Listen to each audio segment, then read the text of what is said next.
Hello, everybody, and welcome to Save or Die Outcasts. Before we hop right back into our combat, I have one question for you, Growl. Yeah. The great and terrible Growl. You're not terrible. Your accent. Yeah. How is it developing? It's fading a little bit, but it's still there. Yeah, because I heard it there last session, and I was wondering, because I know it's, as Growl understands more about the world, it's going to adjust, and my ear for accents is bad. I hang out with so many non-Americans that your accents all blend together, and it's hard for me to tell. So I'm wondering if there's any intentionality behind how much it's changed, or if it's just sort of like whatever you feel in the moment. Sort of I was trying to tone it down a little bit last session. I don't know how much it worked, but that was the intention. But not too much. I was trying to tone it down like 10%. Okay, cool. All right, we're gonna hop right back in then. I do believe it is initiative. So let's pull up the combat music and let us roll initiative, because you're all gonna die. The great monster of the swamp. I think I only have a dagger. I wouldn't have my fucking giga glaive sword. Yeah. No, you carry that with you like it's your life. I granted that to you. I bequeathed That's true, it but to you. I was about to go into like the fucking thing, so I wouldn't bring it with me. You're telling me you probably... as a frog-born champion of war, you wouldn't step into a dangerous puddle, clenching your glaive of freedom. I wasn't frog-born. I was just frog for a little bit. Frog-born? Well, actually, you were a frog that got turned into a human, that got returned to your original form, and now you're recursed into that like silky, oily man body of yours. Does that mean at some point off screen a princess kissed Garp? It does. No, my whole family died, actually. Oh, right. That's how that Killed by the murderous frog princess. A frog killed my family and turned me back to a human. Oh, My little family of froglets. Honestly, that sounds like a horrifying thing. It's like, oh, I'm going to kiss the frog and it'll turn into a princess. And the frog turns into a human. It's like, you will be a frog until you die unless you kill the rest of your family. Goodbye. Go on. Garpy boy, you've got a tongue wrapped around you, but not in the good way. What are you going to do? Shot on the tongue. I'm going to try and slice with my dagger. Pull You my murder dagger her off by my dagger. head. Do it. 15. 15's Minus definitely 4, good enough. 11. You get that dagger's edge. You slice through the 6. frog's If tongue. I 6 have plus points 3 of to damage? damage. I think I do. You do not have +3 damage. That is only for your glaive, with which you are a Oh, master? No. I'm not a master yet. Oh, no, but you had high strength. Yeah, Right, so it's Spe- 2 for... Specialist So gets him it's- +2 damage, so it's +1 Right, damage, so I it's think. +1. Yeah, exactly. Okay, so 4.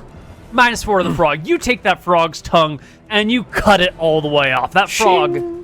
Now, some amphibians can regrow body parts, but frogs' tongues are not regrowable. This frog has lost its only means of feeding itself. It's like reach out, grabbing, and eating things. This frog is now not only defenseless and helpless, but it will slowly starve to death unless someone can put it down, because the frog's turn comes.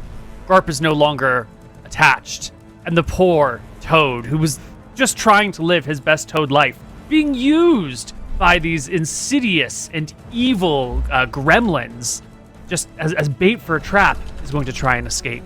He's going to take one big, giant, 15-foot hop, provoking attacks of opportunities, but who would do that? Who would attack the frog who's trying to run for freedom? Garp misses. Looks like meat's back on the menu, boys. I got a taste for some frog. Arming sword. Attack. 13. +2 for back Attack. attack because it's hopping away from you is a hit. Renatus plunges his arming sword at the rear of the frog for 3 points of damage, graciously allowing it to escape with its life. Wait, as it I got a hops dagger. onto the... I got a dagger. Oh, you only get one when they run away, right? Is it opportunity? No, you get... If you're dual wielding, you get get both. both of them. Oh, yeah. Listen. Ugh, I miss. Oh, it's a wild miss. The frog leaps to the rock and then hops into the water and disappears into the murky swamp. I'm frying that tongue. Champagne of victory right there. I will go in the water and get the gold piece that was thrown in and the dagger. And the dagger, please, yes. Is Neil, when my turn comes around, because I'm preparing to cast a spell here, and so my spell is going to be wasted. Yeah. Do I see any gremlins flying around?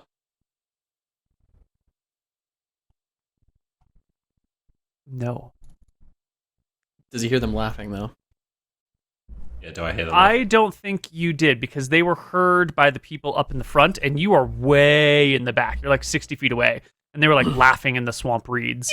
So I don't think you were aware of it. I think you were very focused on your poop infected foot. I cast my sleep spell over here. Excellent. Poopy For some foot. fish that float to the surface. Yep. There will be some fish out in the water that float to the surface. I gather some fish. You walk into yell. the swamp with the giant cut across inside your foot, and you're not worried about it getting more infected. No, of course. I meant that I use a stick to reel the fish in. Yeah. That's the appropriate verb for using a stick. Absolutely. Neil, and so what you'll is- get some fish. What is my relationship with the gremlins? Because, like, I'm sure they like pranking humans. Do they like pranking, like, the animals of the swamp? That's such an innocent question. That's such like a sweet, like, maybe the gremlins will treat me better. No, they fucking hate you. They play tricks on you wherever possible. You'll wake up and they'll be like pulling bear hair out of your skin to go make their little gremlin nest somewhere or something. And then you realize that they're pulling it out in like a pattern to give you like a bald spot on your back. But hopefully you wake up in time before you actually get the bald spot. Those little fuckers. That's Damn you, swamp gremlins! I yell out.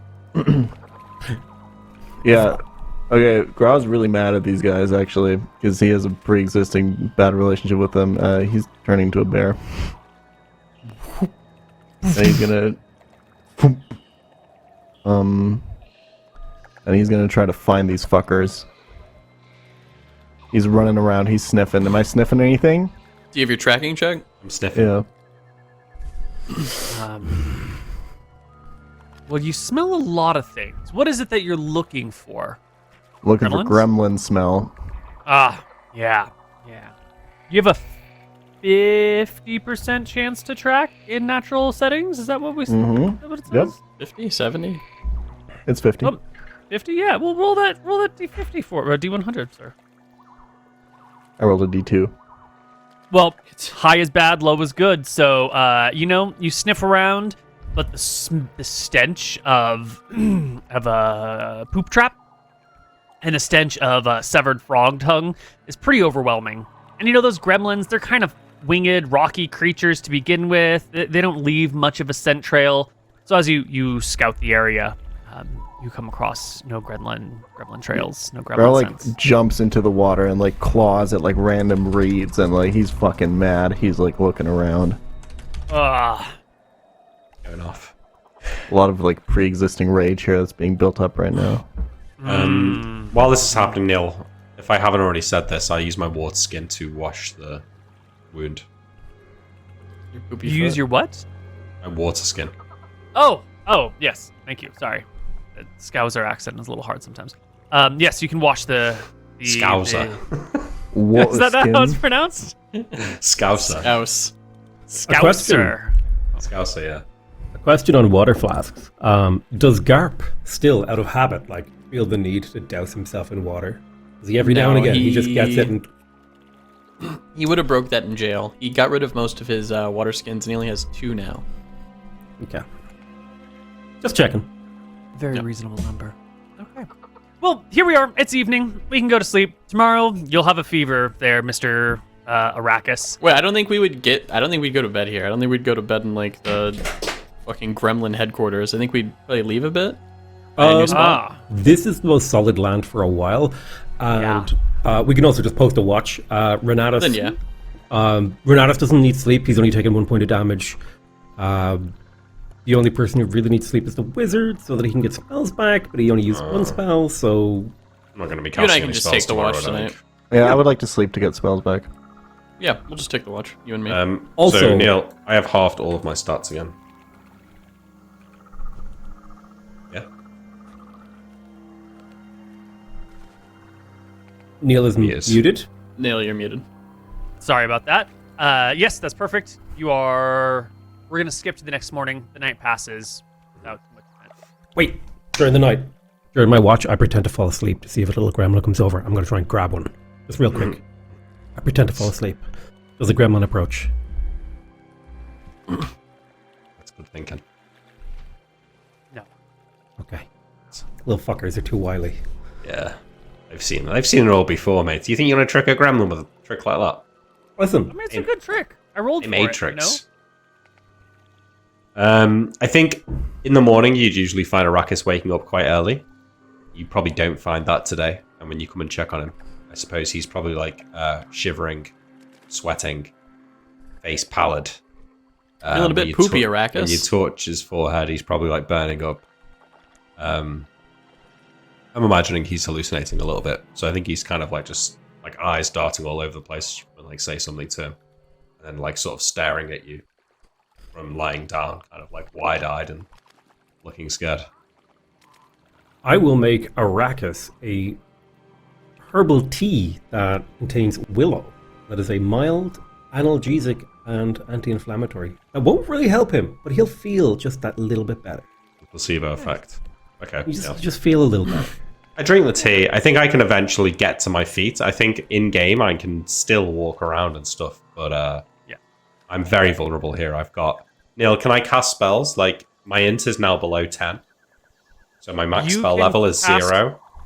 You can cast the spells you have memorized already, but you cannot memorize new spells. Okay, so I can still cast some spells. I'm probably a bit not steady on my feet. Like, I try and, as we're getting ready to leave, I get up and, like, swing my backpack onto my back and, like, almost, like, collapse to my knees. I can't carry it. Someone's going to have to carry my bag for me, otherwise I'm going to be, like, severely encumbered. I'll carry your bag for you. Yeah, we'll distribute the weight so that You're we're... not feeling well this morning, Arachis? I feel terrible. I'm burning up. It's this. I show him, like, my foot. How does the wound look? I mean, it's got some big holes, but they're all swollen up. If you ever stepped on a nail and had it go through your foot, initially it doesn't hurt too bad, but when you wake up the next morning, you're like, oh my god, that's actually super painful, and it's hard to step on it. And it will, according to the rules, have your movement rate. Yeah. I think it's got in my blood. You need to get me to Autumn. It's on the way anyway. Please. It's on the way, then. Yeah, absolutely. It's absolutely not on the way. It is a It's detour. not? Already passed it, right? Wait. Well, yeah, you're going all the way through the mall out to the other side. Autumn is like, this is the halfway point, and then you head west from here. The other one. Oh, okay. Well, Yeah. I It's just right need to go to here, Autumn, but it's not on the Arachis? way. No, but it's near here, because this is where we stopped on the way back from Autumn's. So Yep, this is the turning point for Autumn's. I suggest that we go to Autumn's and ask for some healing. We're about the same distance from Autumn's to the town, right? I pull up whatever map we have, and I'm like, if we detour to Autumn's, we lose. I'll calculate the days roughly. I'll be like, well, we'll lose like a day or two, and we would get to Pipari a little bit slower. There won't be a cleric in Papari that'll help me. I'm assuming Cure Light Wounds is not enough to deal with this. Probably not enough, but it would probably help Um, in terms of maybe healing the wound in the foot and allow me to walk full I speed. mean, most towns have a cleric, right? That could probably cure your disease. Remove your poison. For a small donation to the church. exists, yes. Under the right circumstances, there's usually a cleric who could do something like that, but their services might be expensive. I'm just going to look up the numbers right now because spellcasting is pricey. I think out of game this will run out. I don't think it's going to be like a I agree. permanent disease. But I think from Arachis' point of view, he'd probably want some Absolutely. treatment. We're just going to do the calculation of is it safer to go to Pipari or to Autumn. Autumn, yeah. We're all cool with Autumn still, right? Well, So maybe we just go to Papari then. Cool with her. I don't know. I'm just worried about getting caught in a fight. The this. chance of us getting caught in a fight is similar going either way because we're about halfway through the maw, and Autumn is. I'll have to get a clarification. it'd be north and west, yeah. Clarification from Neil on this one, like how. Okay, Which would take us let's go longer, to Papari then. Fine. You're in the middle of the swamp. It's equal distance to Papari and to Keygate. Autumn's is actually the closest by, it's half as far. So it is closer, but that then means you have to spend it. It's like a whole day of detour. Are you guys comfortable with a detour? I We think can so go to for Autumn's. Arachis, if he's really not feeling this well. All right. We don't even know 100% if Papari will have a cleric. I think we assume that they will, but I think we know that Autumn can fix this. So let's detour there for Arachis' sake. Let's do it. Thank you, Garp. I I lean on Garp a little bit as I'm walking, because I can't walk on my right foot. I got your bag. Does your bag feel exceptionally heavy? How much does it weigh? No, it's light for you. It only weighs 23 pounds. Got it. Easy peasy. All right, well, our party can detour through the swamp back to Autumn's place, to Serenity Tower in the Maw. And, yeah, it's looking pretty good. Yeah, you get back to Autumn's Tower. You got, like, the gardens with the fence around it and the fountain inside. You know, like, that path that you can walk where, like, the land is pretty good, even if it's slightly submerged below the water. There's no crocodiles around Autumn's Tower ever. It's always real nice around here. The gremlins tend to stay away from it, you know, not trying to get killed by the mage or anything like that. And you'll find the tower in pretty good shape. Just everything's going along well. Yep, everything's fine here. Nothing to be concerned about. Once the ground gets a little bit firmer, I think I'll probably, like, let myself down off Garp's shoulder and lie down on the floor. Grow, do you mind going and getting Autumn? I'm in bear form right now, but I'm gonna nod and run out to her. She'll already have seen us, I think. Probably, right? Probably. He's a wizard, Harry. So you come up, you know, to the tower. There's the gate. It's not closed. Well, I take it back. It is closed, but you're a smart enough bear to be able to open the door, right? Bears, Yep. As the National Park Service says, the overlap between the smartest of bears and the dumbest of people is surprisingly large, and so you can easily make your way through the gate. Right. And come up to the front door of Autumn's Tower. It's got that big double doors that set inside. And I think, even in bear form, you can manage to open this door if you would like. And when you walk in, you're going to notice something a little unusual here. You're not expected by Autumn at this time, and that's pretty evident because down here in the main atrium, there is a stone slab. You know, the floor has lots of little stone slabs on it. A stone slab here in the floor that is recessed, that is open, Interesting. that leads to an underground area that you've never seen before and you're completely unfamiliar with. There's literally just, there should be a slab here and it's not there, and there's a pit. Huh? As in, wait, a pit? As in, like, a hole? It's like a secret basement. Yeah, well, like, you've Cool. opened Is there, the like, door and you stairs see to the this pit? hole. Well, he's not that close, right? I'm not Got it. saying that he's walked in and he's examined it, but you open the door in bear form. The doors swing open. You drop back down to all fours. Looking across the floor, one of these big, you know, like 2.5 by 2.5 foot stone slabs is just like not there. And there appears to be a hole or a staircase or a ladder or a, you don't know what's in it because you're so far away. There's an Do I smell underground anything out of access. the ordinary? Great question.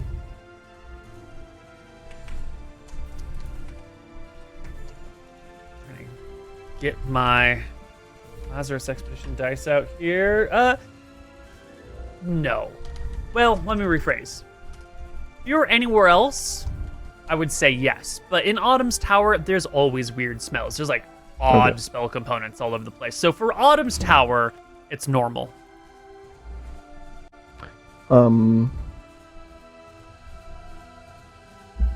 Okay. I do like a growl. Like Announcing myself? Here growl. Yeah. Yeah.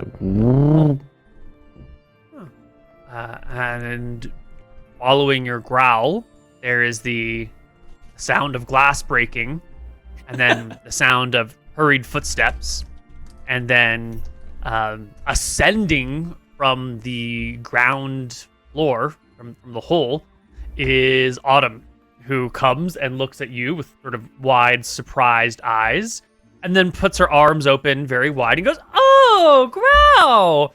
It's so lovely to see you!" And like hurries towards you near the front. Did you bring your friends? And then sort of points He's coming in outside. for back scratchies right now. Oh yeah. She'll do the thing you do where you're trying to like corral an animal, and she'll like use her leg to like brush your head in one way and then scratch you in a direction that like encourages you to slightly turn. And she'll try to like, subtly and naturally encourage you to step outside as she walks outside to greet everybody else while scratching your back, but then like moves her hand towards your head so you have to walk forward to get it back on the back again. Yeah, he's following all this. He's Yeah. He's chill. She'll walk on outside, and as she does walk outside, you'll hear her say to herself, "Close." And as you step out, the doors will close behind you. And then she'll look at the assembled party and say, "Oh, my friends, it's so good to see you. Arachis, you look like shit." You're muted. You sound like shit too. Raul's gonna do a. I feel like bear it. laugh of that. I've been poisoned, I think, Autumn. I was hoping maybe you could take a look at my foot. The gremlins in the swamp. Well, she will walk into the garden, sit down on one of the stone benches there, have you sit next to her. You can prop your foot up, and she'll look at it and go, "Ooh, oh yeah, that's pretty nasty. Looks pretty gross." What do you I'll think? speak up and say, will it go "Can you away?" fix it?" Well, it will go away, and I can fix it. The question is, how long will it take to go away? And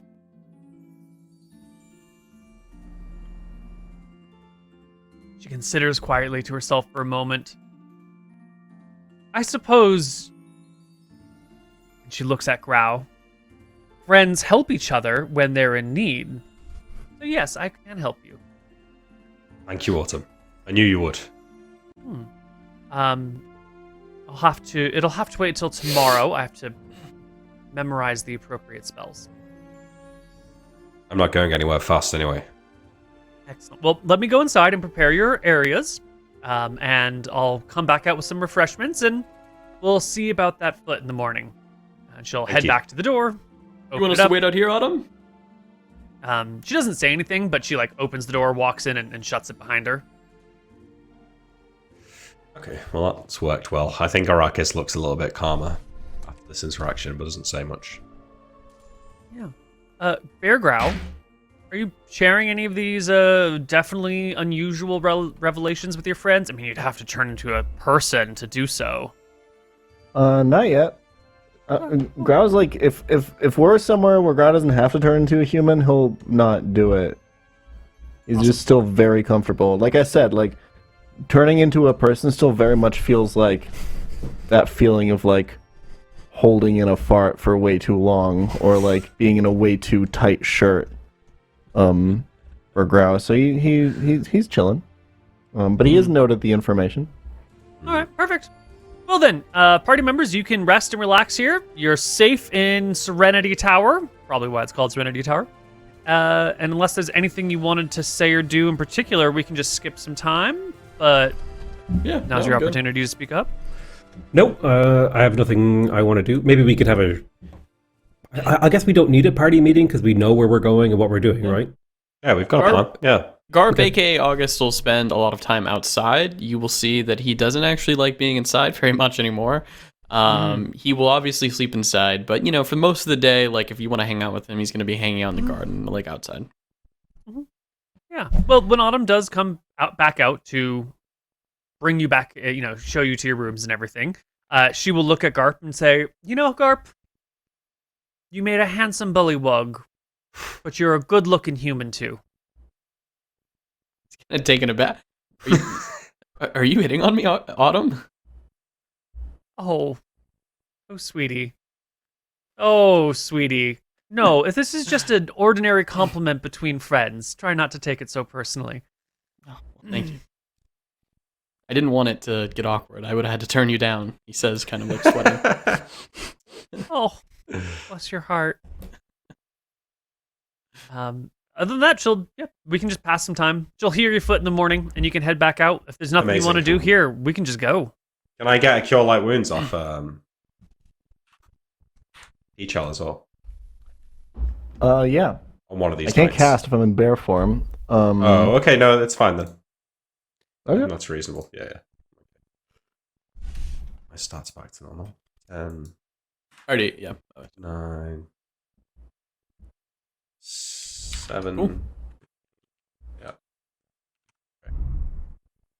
Perfect. All right. I want it to be said that we did take some of this poop. Oh yeah. Poison poop. Okay, so Yeah.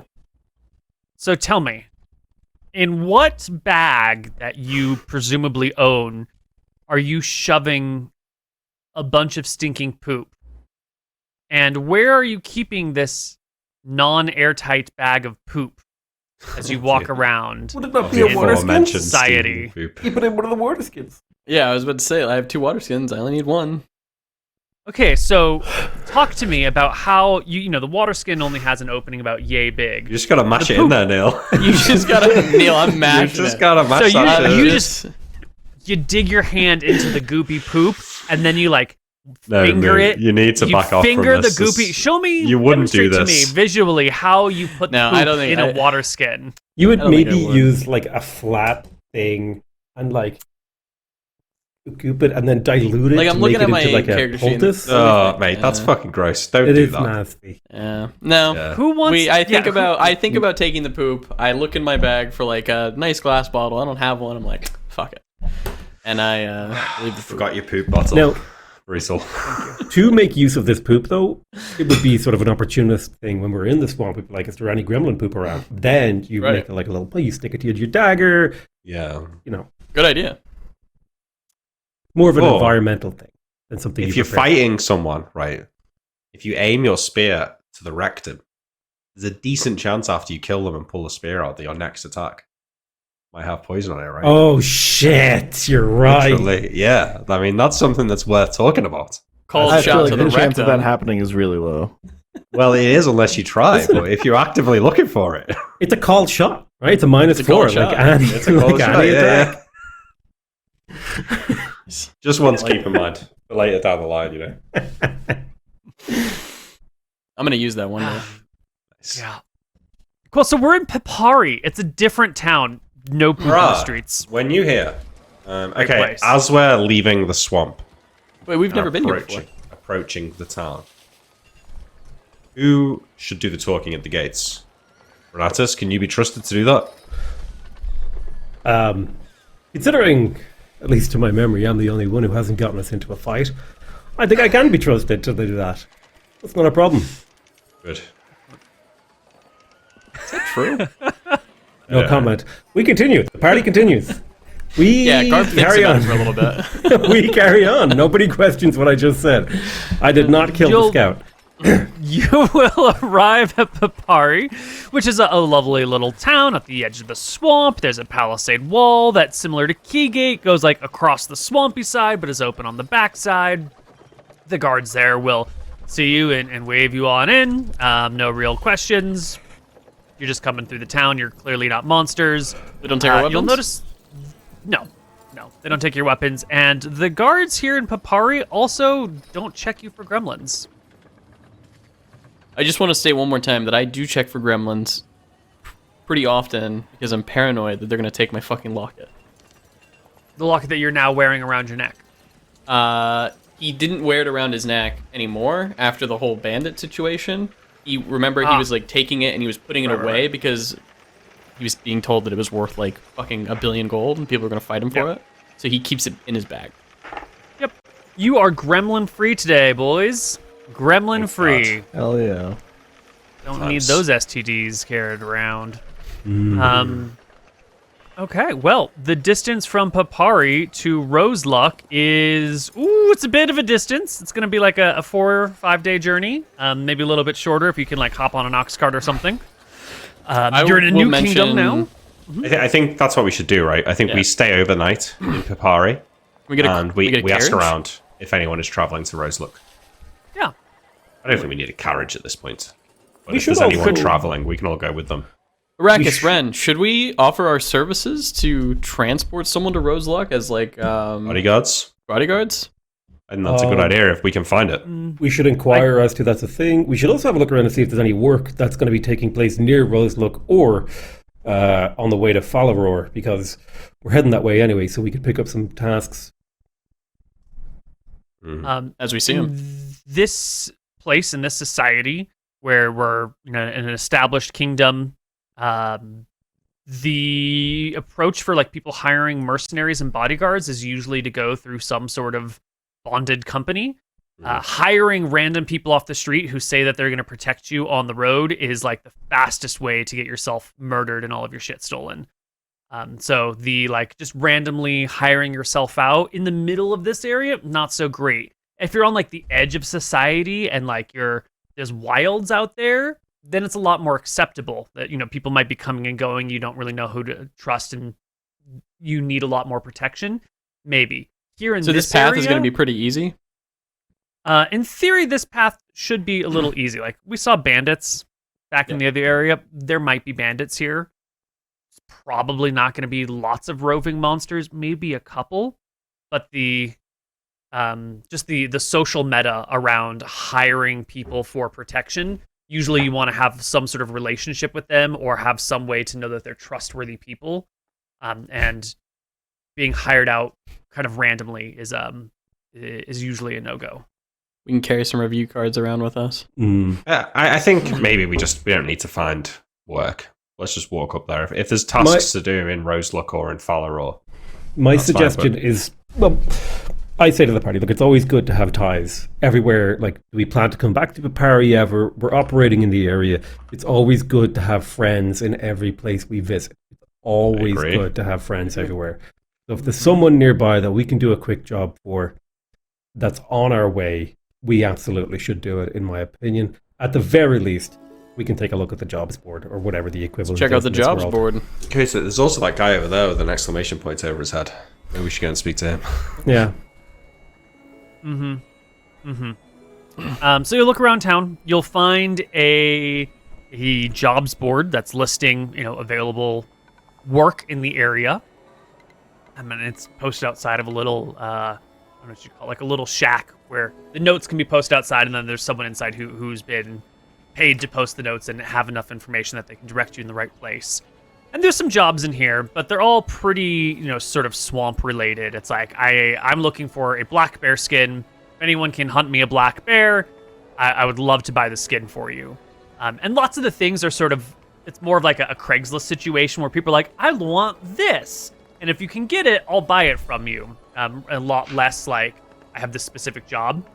Like I'm looking for, 4 men to dig a ditch for me. Although there's some of that stuff. Why don't we have Arachis roll me a d20 for your daily luck on what sort of postings might be here? Yes, sir. You got Nick to do it because Nick High does is shit good. rolls. All right. High is good. I'm going to roll high on this one. It's Very average. average. Very average. It's your average day. So there's an advertisement for Neil's mum. Somebody who needs a bear pelt. Ooh, yeah. Or strapping men Oddly enough, required. those two can be accomplished with the same quest. Good one. You got to roll with them when they throw Yeah, it at you you. got to roll with it, yeah. Yeah. So the most interesting things here is there is also here a posting about onk eggs in the farmlands to the west, along between here and the Thornton River. There's some small villages, there's some farmlands. Appears that those frickin' onk eggs live here as well. And that's the most interesting thing. Roughly, where would that be in relation to the town? I'm looking at the map right now, so like we're in Papari. Right. So Right. This would be like out here in the plains. okay, so kind of off our main thing because we're heading up to Roselook, right? Right. So you'd get out of the woods and then you'd have to like beeline out into the plains, probably for a day or two to find the place. And then in theory, there's onk eggs there, and you could like talk to the local authorities and blah, blah, blah, blah, blah. Let's have a chat about it in character in the pub that night. So I think we're all sat around the table. We've pulled off the job posting and we're looking at the onk eggs again. And I'll say, I don't know exactly where that river is. but it's quite far out to the west. I think would be a lot out of our way. And when we get to Roselook, the Lord there, Lord Sakmar, if he has information on where Sigris's tower is, we might need to do some work for him to build up some trust first.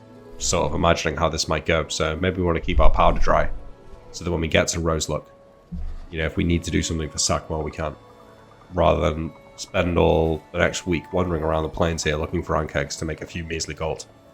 That seems If we reasonable. find that tower, we'll be rich. I have a question. I think I perhaps misunderstood the explanation of where we're going and why. I thought Roselook was a completely plundered and abandoned town. No, that's Wickish, back in the other side of the swamp. Oh, Roselook okay. is the seat of Sakmar. That they're the family that looted Wickish and stole or commandeered the information relating to Sigris and his tower. I see. As far I as I thought we were understand. heading to Wickish to see if we could find out more information, but we're heading to Roselook first because all of the information was looted by the Lord. Okay, I'm back on board. I misunderstood. Yeah. The old I age, mean, the memory. My research could be wrong, but I spoke to a few people that were around at the time over the last year, and that's why I'm led to believe that we're better off looking in Roselook than we are in Wickish right now. All right. Yep, that's perfect. I agree.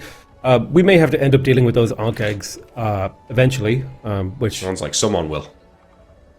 Yeah, well, I mean, if we need to build up a reputation in Roselook, I mean, so be it. If we have to kill a few ank eggs, we'll figure something out.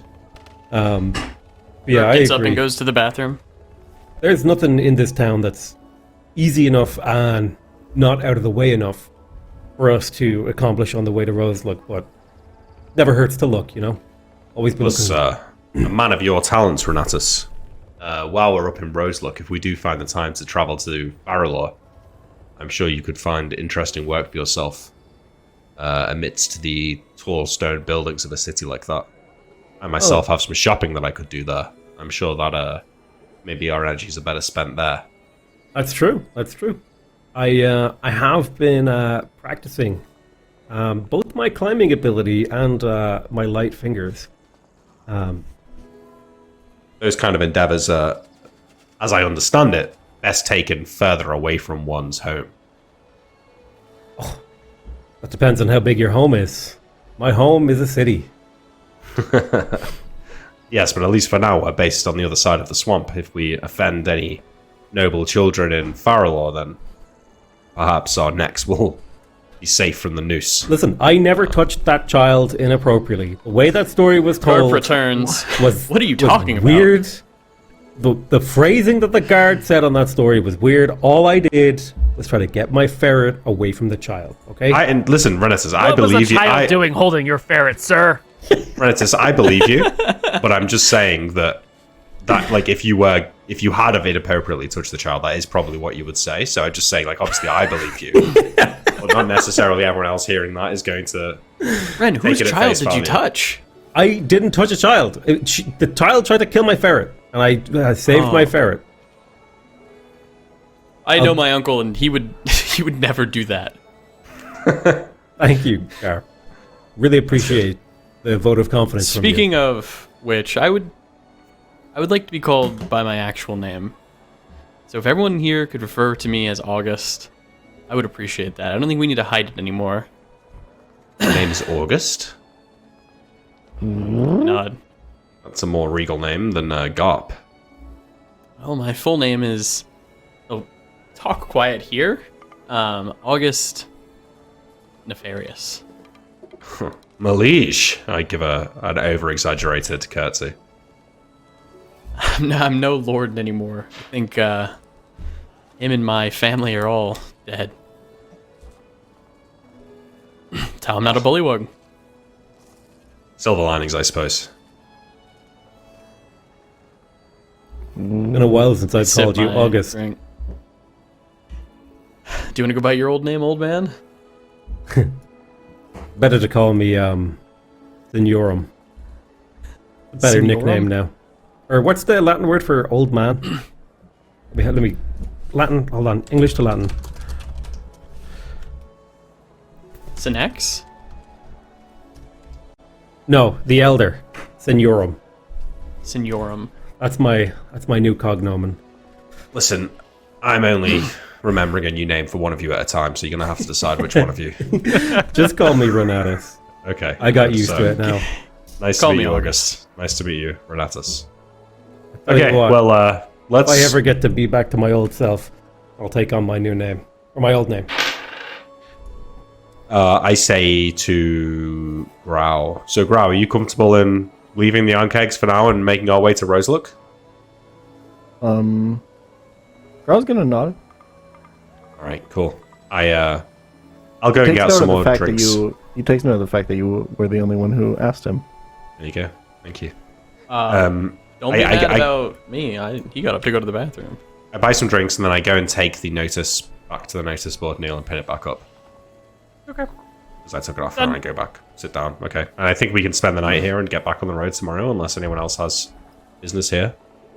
I get into a tavern brawl. Yeah, I was just trying to rush it along before that happens. I would like to just know, are there any amenities or features of this town that are worth note? Is there a specialty store here or something? Just something if I ever need to come back. What does this town exist for?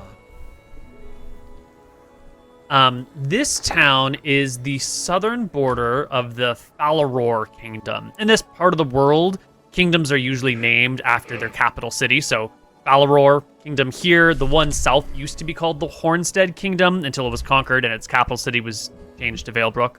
And it's still called the Hornstead Kingdom, but the capital city's name changed. So this is the southern border of the Falaror Kingdom here. Pipari is the only southern trade route. Most of the kingdom extends northward. You can do some stuff along the river. Its other border is the Elves along the east.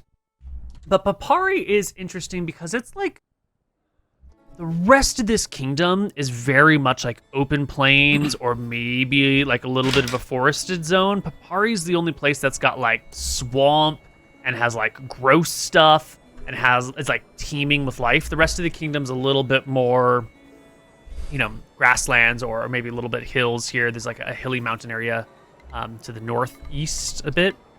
And so in accordance with this, Pipari is actually one of the more, what's the word I'm looking for here? Borderland? Rugged? Yeah, something in that realm. It's almost more of an outpost town. It's got a lot more slapdash architecture because the swamp is sort of changing all the time. And so buildings fall down, buildings rot and decay. And so Pipari's got a lot of wood structures because it's always being rebuilt after things sort of fall apart. And with the gremlins nearby, there's a lot of fires in town. And so Pipari was often under construction. And it's a constantly renewing city is what I would call it, or town really. So lots of sounds of hammers and nails and saws and a lot of raw resources being pulled out from the surrounding swamps and forest and being shipped northward. I would say it's a very active place in a state of renewal. Where are the elves at? You said they're east? What was the name of this kingdom? Yeah, the again? elves are northeast. Way the fuck over here is, this is technically the Elven Forest. Or a section of the Elven Forest. But it's been destroyed and burnt down, or they're still there?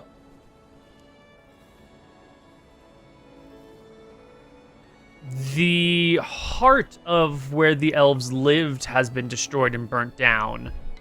But the forest is larger than the heart where they all lived, Yeah. Does that make sense? Yeah. What was the name of the district that Pipari is in? Something? The kingdom, Falaror. Falaror. Yeah, named Just after taking this notes. city up here. Yeah. Cool. So, the next to be Hornstead. morning, if we can get to that, Neil. Yeah, next morning. Yeah, I want to go and speak to the guard on the gate of the tower. Yeah, the southern Yes. gate because there is no northern gate. Okay, yeah, the southern gate, that's fine. Or if I can just find a guard wandering around the city, that's fine as well. Yes, you can find a human guard walking around the city. They walk in pairs of two everywhere they go, and they have whistles around their necks and leather armor with spears. I walk up to them with my hands sort of kind of open palmed and down at my side, and I say, "Hello there, guards. Could I trouble you for a minute and ask you a question? Certainly, citizen. We are heading on the road north to Roselook this morning. Aye. And I was just wondering if the plains in this area were dangerous. There are some bandits out there, lightly armed men on horseback. Anything more nefarious than that? Monsters, perhaps? Or do our great armies keep the roads safe? The armies of Arachis have made this place safe for all citizens. There are some bandits who have escaped our might and our justice, but I'm sure that the local commanders shall deal with that post haste. You do see roving bands of horsemen. It is your civil duty. He kind of looks at your red robes to put them down. Of course, sir. Well, it was outside the borders of Faralor, but when we were a few days east of Keygate, we did run into some broken men on the road, and, well, we killed the ones we could. I'm afraid some managed to flee our wrath, but we put them down. You can rest assured, if we run into them, we'll deal with them. Excellent. The bandits around here are less broken men than they are unpacified tribesmen. I understand. More resourceful, perhaps. More organized. Perhaps, yes. Okay, good. Well, so I shouldn't fear orcs or hobgoblins or giant spiders? Certainly no giant spiders. Well, that is comforting, even if nothing else is. Thank you. And, well, I'll be passing back on my way home from Roselook, and hopefully I shall make your acquaintance again. Good day. Hail Verasi. El Verasi. Uncle, I say, going to Ren. Yes, August. I almost say Garth. Could you buy me a horse?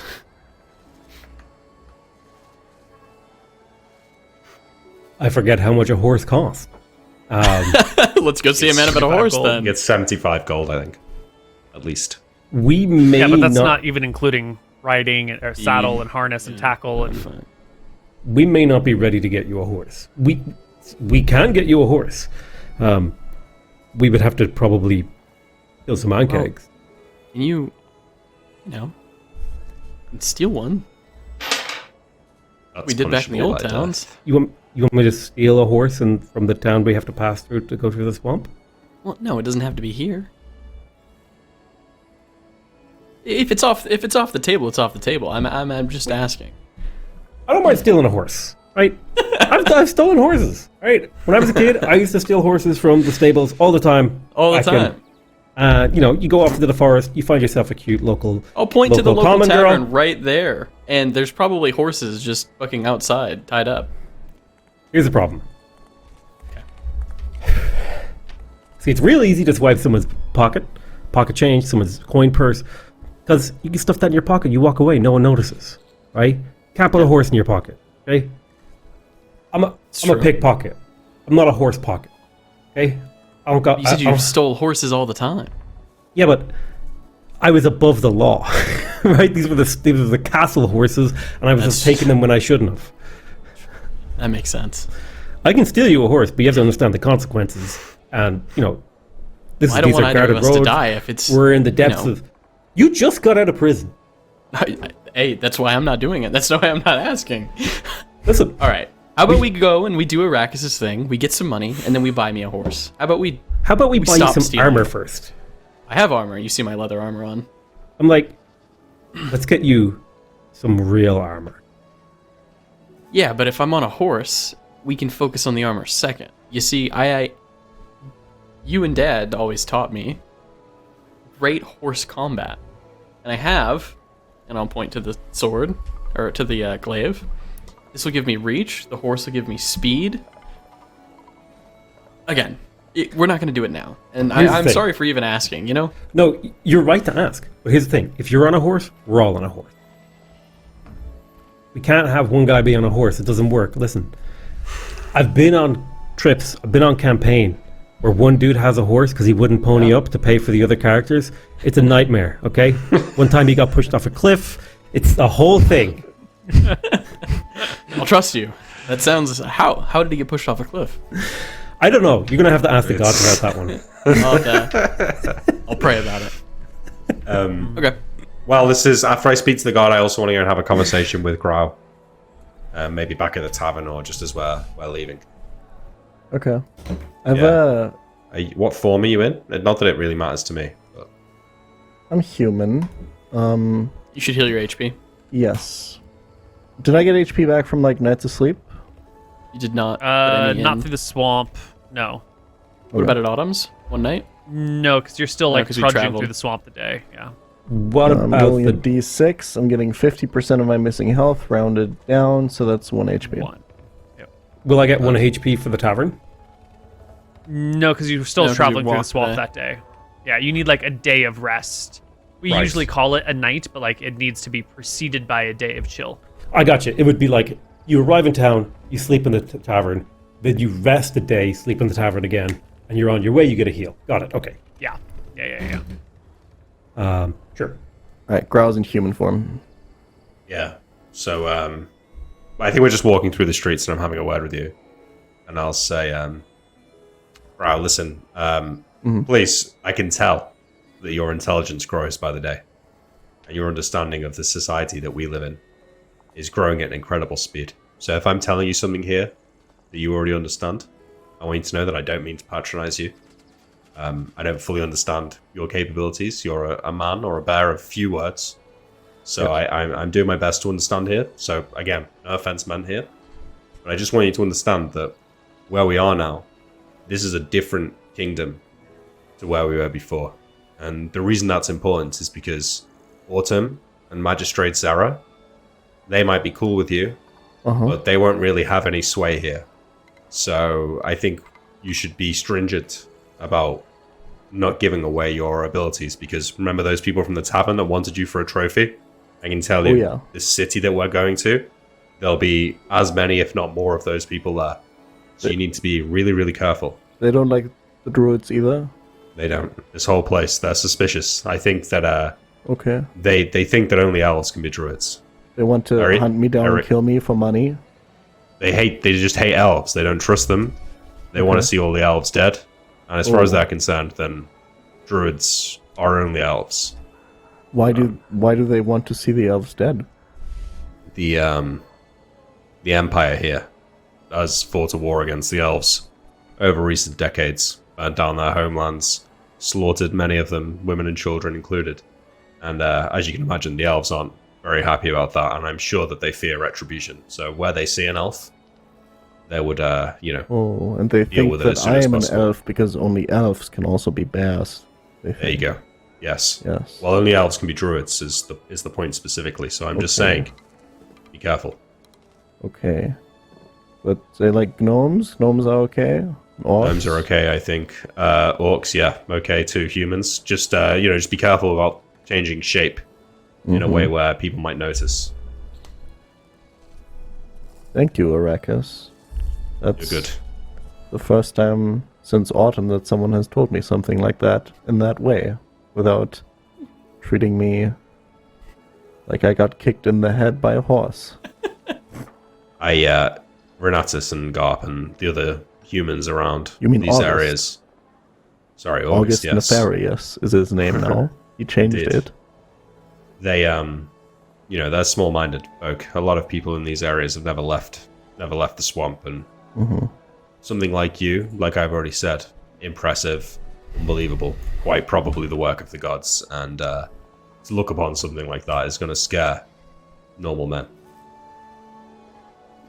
I will not change shape. We just have to make sure that I can sleep somewhere where nobody will see. Yeah, when we get into any new town, we'll make sure we get somewhere safe to sleep for the night. And I'm not gonna throw my beer at someone, yell human time, and turn into a bear. Yeah, I didn't need to say that. You already know that. Yes. Good. All right, let's get going then. I think there's a stall over there that sells some pastries. You should get one. I got one this morning. It's fantastic. Grau is ignoring you and sprinting over immediately. Great. Well, I don't know. You tell me how you feel about this, but when you arrive, it's like sweet pastries. It's like donuts and danishes. Ooh. Ooh. Does Grau go in for the sweet things that have no Fuck meat? yeah. Is there stuff with honey? Yes, that's the primary sweetener here. Oh my god. He is loading up. Okay. Grau kind of knows about money now. He's not going to just throw all his gold on a table to get pastries.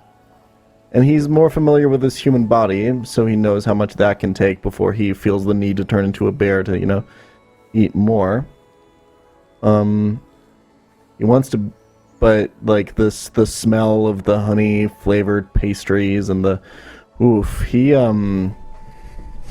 how much for like enough pastries so that Grau knows that he can eat some now, and then later when he goes back to the tavern, turns into a bear, he can eat the rest.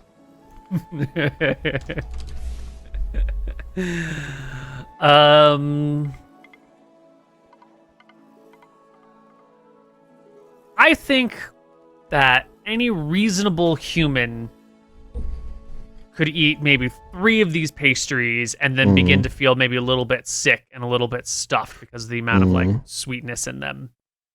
So 3 would more than fill you up for now. Any more than that would be bear form. I want to buy 6 pastries. Nice. All right. Well, that'll be 6 silver because the pastries are expensive because sweets are expensive. We don't have high fructose corn syrup driving the sugar prices down. It has to be collected from bees, so prices are high. And yeah. 6 silver. All right. Okay. Well, party, I'm you have subtracting successfully 1 avoided. gold and adding 1 silver to my character sheet. Is that right? Nope. Adding 4 silver to my 4 character silver. sheet. Yep. Excellent. There we go. Well, party, you have successfully avoided all of my well-laid baits and traps. And when we come back from our break, we will move on to Roseluck, which is only like, I don't know, like a 4 or 5 day journey. Probably a 5-day journey from here. Easy. Nice. Easy peasy. We'll see you on the other side of our break. So we're going on the road from Papari to Roseluck. It's a 5-day journey. There's not a lot that can go wrong in this situation. Surely you're going to come across people. You're going to come across travelers on the road. You might even pass, or you're definitely going to pass some villages. You might pass some roadside stalls. There might be wagons with folks. Like, there's stuff on the road. But we're just headed to Roseluck. So I'm going to just kind of ignore anything that isn't dangerous or isn't especially alluring to you in some way, shape, or form. But know that there's things happening. There are things out there. Imagine well-described people and events along the road. Ooh. Just go to ChatGTP, write in what happened on the road, and simulate your own reality. Okay. The first one to post it to Reddit, that's the canon. I'm regretting all of this already. But can I get just for funsies, just for Me. like super funsies? I guess you. D100? Yeah, give me a D100. Let's see it. Nice. It's probably fine. Ooh, 66. It's a good number. Yeah, you're cool. Nice. Nothing too interesting. And I was actually going to ask for 5 D100s. So can you give me 2 more? And Grau, can you give me 2 D100s too? Ooh, an 86. Ooh. Want 2 D100s, yeah? Yeah. 1, 2, 1, 2. Oh, 100. Well, That's if a you big roll one. If you're going to roll a 100, we'll pull out the old encounter I don't think table. I've ever seen it. All right, good. I've never seen him. I'm here at time. No, 100's good, Nick. It's fucking wish ring time. Oh yeah. Genie in a bottle. Sick. Wait, we're only level 3, 4? So we're only going to run into something small, right? That is not how it works. You think that's how it works? Right? It's going to be 500 oncakes. That's easy. We got it. D100 There's oncakes. a Let's go. druid here who summons 6 mummies. It's not a quest spell. Also, guys, I really want to point out, it is always a viable option for us to not engage with an encounter. We can run away from things. True. We can run away. I really want us to, as players, All we right. should know we can leave. I just wasn't expecting a death knight. We could leave. We could just None leave. of us So did. what you see as you're going down the road, which you don't have to engage with at all, and you can totally leave, is a pair of people. There is a human warrior propped up against a tree with dried blood on his clothes and a bloody sword in his hand, and a pair of goblins lying dead at his feet. So you don't have to engage with this. You could just walk past it. I We're gonna help approach. him. Yeah. I approach carefully. Bro, can you heal him? I say as we like walk in the distance towards him. I'm looking out for goblins. More. Yeah. Yeah, we'll give I you can a heal him. perception check as you Smart, scout actually. for goblins. Grau, you're gonna have to get close enough to touch him to heal him. So you're gonna have to get like right up next to him. Is there any actions I should be aware of, or are we just walking up and touching the man? I rolled a 1. Okay, so let's take it slow. So we're far away. We're like probably, I don't know, 100 feet away as we see him. Yeah. Renatus starts looking for goblins. I ask Grau if he can heal him. Grau says, yeah, I can kind of heal him. Now I will speak and I'll kind of like wave to the man. Hey, are you okay? You look injured. There comes no reply, no move of the head, no rise of the hand, no signal that he heard you. I will That's weird. wait for Arachis, yeah. I pick up a stone nail. From 100 feet away. Pick up a stone. Is the stone 100 feet away? No, the man is 100 feet from you, but the stone is at your toes. Yeah. Okay. I carry the stone. You know. We walk a bit How big of a closer. stone are we talking? Like a pebble. Okay, we're not like a Cain and Abel. I'm gonna bash your head in stone, but like I don't know. Like a. I'm wondering if this is some sort of goblin illusion. And like I'm the trying to size of stone that disbelieve. you'd throw at a child in the park. Yeah, and as I'm approaching this guy, I get a better. I start watching him. I try and look if he seems to be reacting and acting like a normal person, or if his actions, his movements, seem a little bit off. Well, give me a wisdom check. I will give you a wisdom check. Give you a 30. Wow. He seems dead. Should only be a He's 16. not Nick. moving. He seems dead, but is he standing up in a way that would make that odd, or does he look like he just could be dead propped up against a tree? No, he's like propped up against the tree, so he's like sitting with his legs out in front of him and his back against the tree. Oh, like Guys, halt. Aragorn. Zoe. I think he's dead. He's dead. This could be a trap. You could just walk away, right? Can I cast detect magic on him? Do you have detect magic memorized for today? Well, Clerics do have to have that, yeah. I guess I didn't set my memorized spells for today, so. You normally have Cure Light Wounds as your memorized spell. Would you have changed it? I would normally have to Cure Light. Arachis, I'm not just gonna sit prepared. here if someone is in need of help against the fucking tree. How about you This guys? sucks. Can I really only cast my spells if I know a day in advance that I'm Yeah. gonna need them? Yeah. That is the yeah. second edition has great power in the spells, but the difficulty is you have to prep them in advance, which is the weakness of spellcasters. Cool. This guy isn't Doesn't sound injured. very cool to me. Oh, he's dead. How do you know? You haven't gone up to him. Just look at him. You I can look see at it. him. Does he look Take dead to me, Koibu? Stop for a second. Look. He could be sleeping. Okay, I wanna I'm gonna try to move silently and get closer. Yeah. wait.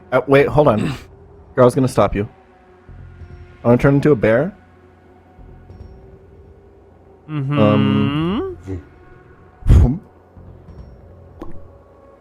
And just What are you doing? what do I just want to sniff around. What do I smell? On the air, you can smell blood. You can smell goblin. You can smell the pines and the grasses and the flowers and the birds and the bees. Okay, Someone do I- recently farted near you. I look at Arachis. Shake my head. Okay, can I use my tracking? Means I have to be looking for something specific, right? Right. Could something specific be like another person hiding around here somewhere? You could be searching for the sense of people, and that's Yeah. specific enough. It wouldn't be like someone hiding, but you would be looking for the smells of folks. Okay. But you said I smell goblin. But that's just the The 2 dead goblins. yeah. Why don't we let Arachis, Okay. or not Well, Arachis. hold on. So can I use trying to smell for something other than goblin? Because Like people, but humans then? What do you mean? What are you looking for? well, I feel like if I smell goblin, I smell my dudes. I know what they smell like. If there was some other something else around here, I could like you. So when you see a just a sheet of yellow in front of you, you can spot any color that's not yellow, right? Right. You would so. So you're looking for anything that might be outside of your normal palette of smells. I'm looking for something that I can smell, but I cannot see. Okay. Now, the strength of your scent ability is directly proportional to the amount of time you spend on this and the amount of ground you can cover, right? Standing in one spot and like sniffing the air will give you like a very vague idea, but if you can walk around and smell everything around you, you're going to get a much better idea. And if you're trying to follow something specific, you're going to need like a really good whiff, multiple good whiffs of what it is. If you're trying to like track down Arachis, even if you kind of know what Arachis smells like, it's going to be super helpful to have like his dirty clothes with you so you can be like, oh yeah, that's that Arachis scent. So if you're looking for something that's like not these 3 people who are standing right next to you, and it's not that goblin smell over there, this is going to be one of those things where you're going to need to take some time and to like give the area a good walkabout. If you want to, to use your ability to its maximum. If you just want to like do a quick, is there anything around that I might happen to notice? That's totally doable, but the dice are going to be weaker.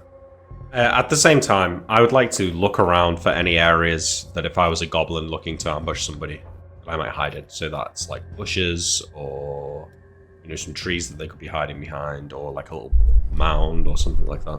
There's tall grasses on either side of the road that goblins could be hiding in. And so literally every place along this path could be filled with goblins. There's lots and lots of tall grasses everywhere. There What are is this guy huge wearing? hiding places. He's got some leather armor, and some traveling clothes, and there's an arming sword in his right hand. Got some boots. Okay, I want to take a quick whiff. Just a quick whiff. All right, I'm gonna roll some dice behind the screen. No, it's just you really just getting the smell of your friends, and then that pungent goblin stench. Let's approach cautiously as a group. Yes. I agree. I'll pull out my my glaive.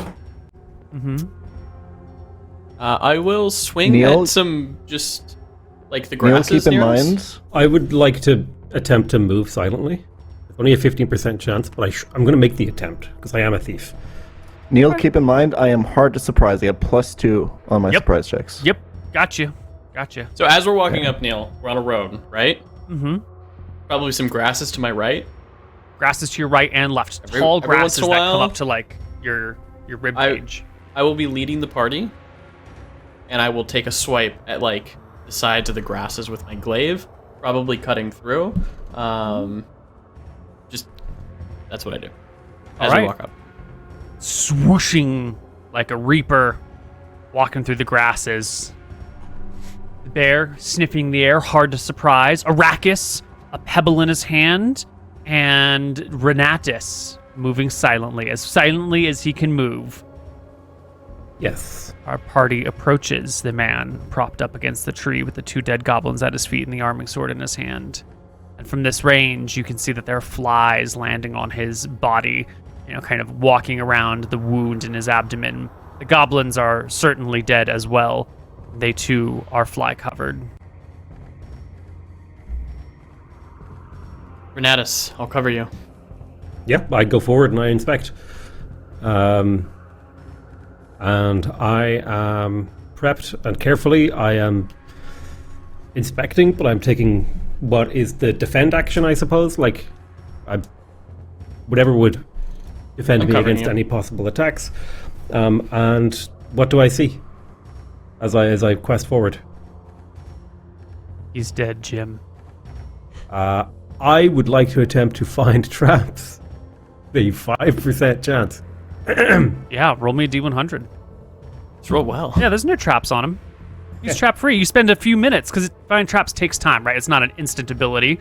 But you examine the body, you look for trip ties or pitfalls or, something that's going to drop something on your head, and it looks pretty clear. Looks completely untrapped.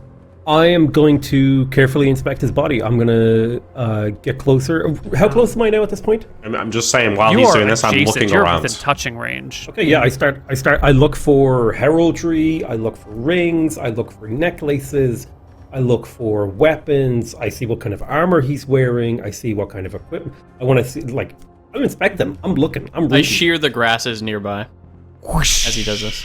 I'm not paying Rainfalls. attention to Renatus. I'm paying attention to the grasses around us and looking for an ambush.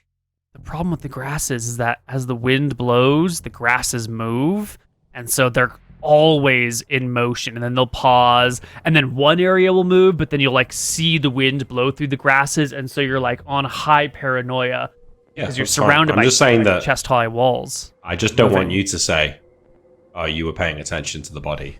You No, didn't that's see good. This coming. Yeah, Just but letting you know. when the body rises up and chokes Renatus, you won't be looking at it either, right? That's true. Yep. It's true. I'm not looking at it either. I'm looking right now at the grasses nearby, and I'm shearing them.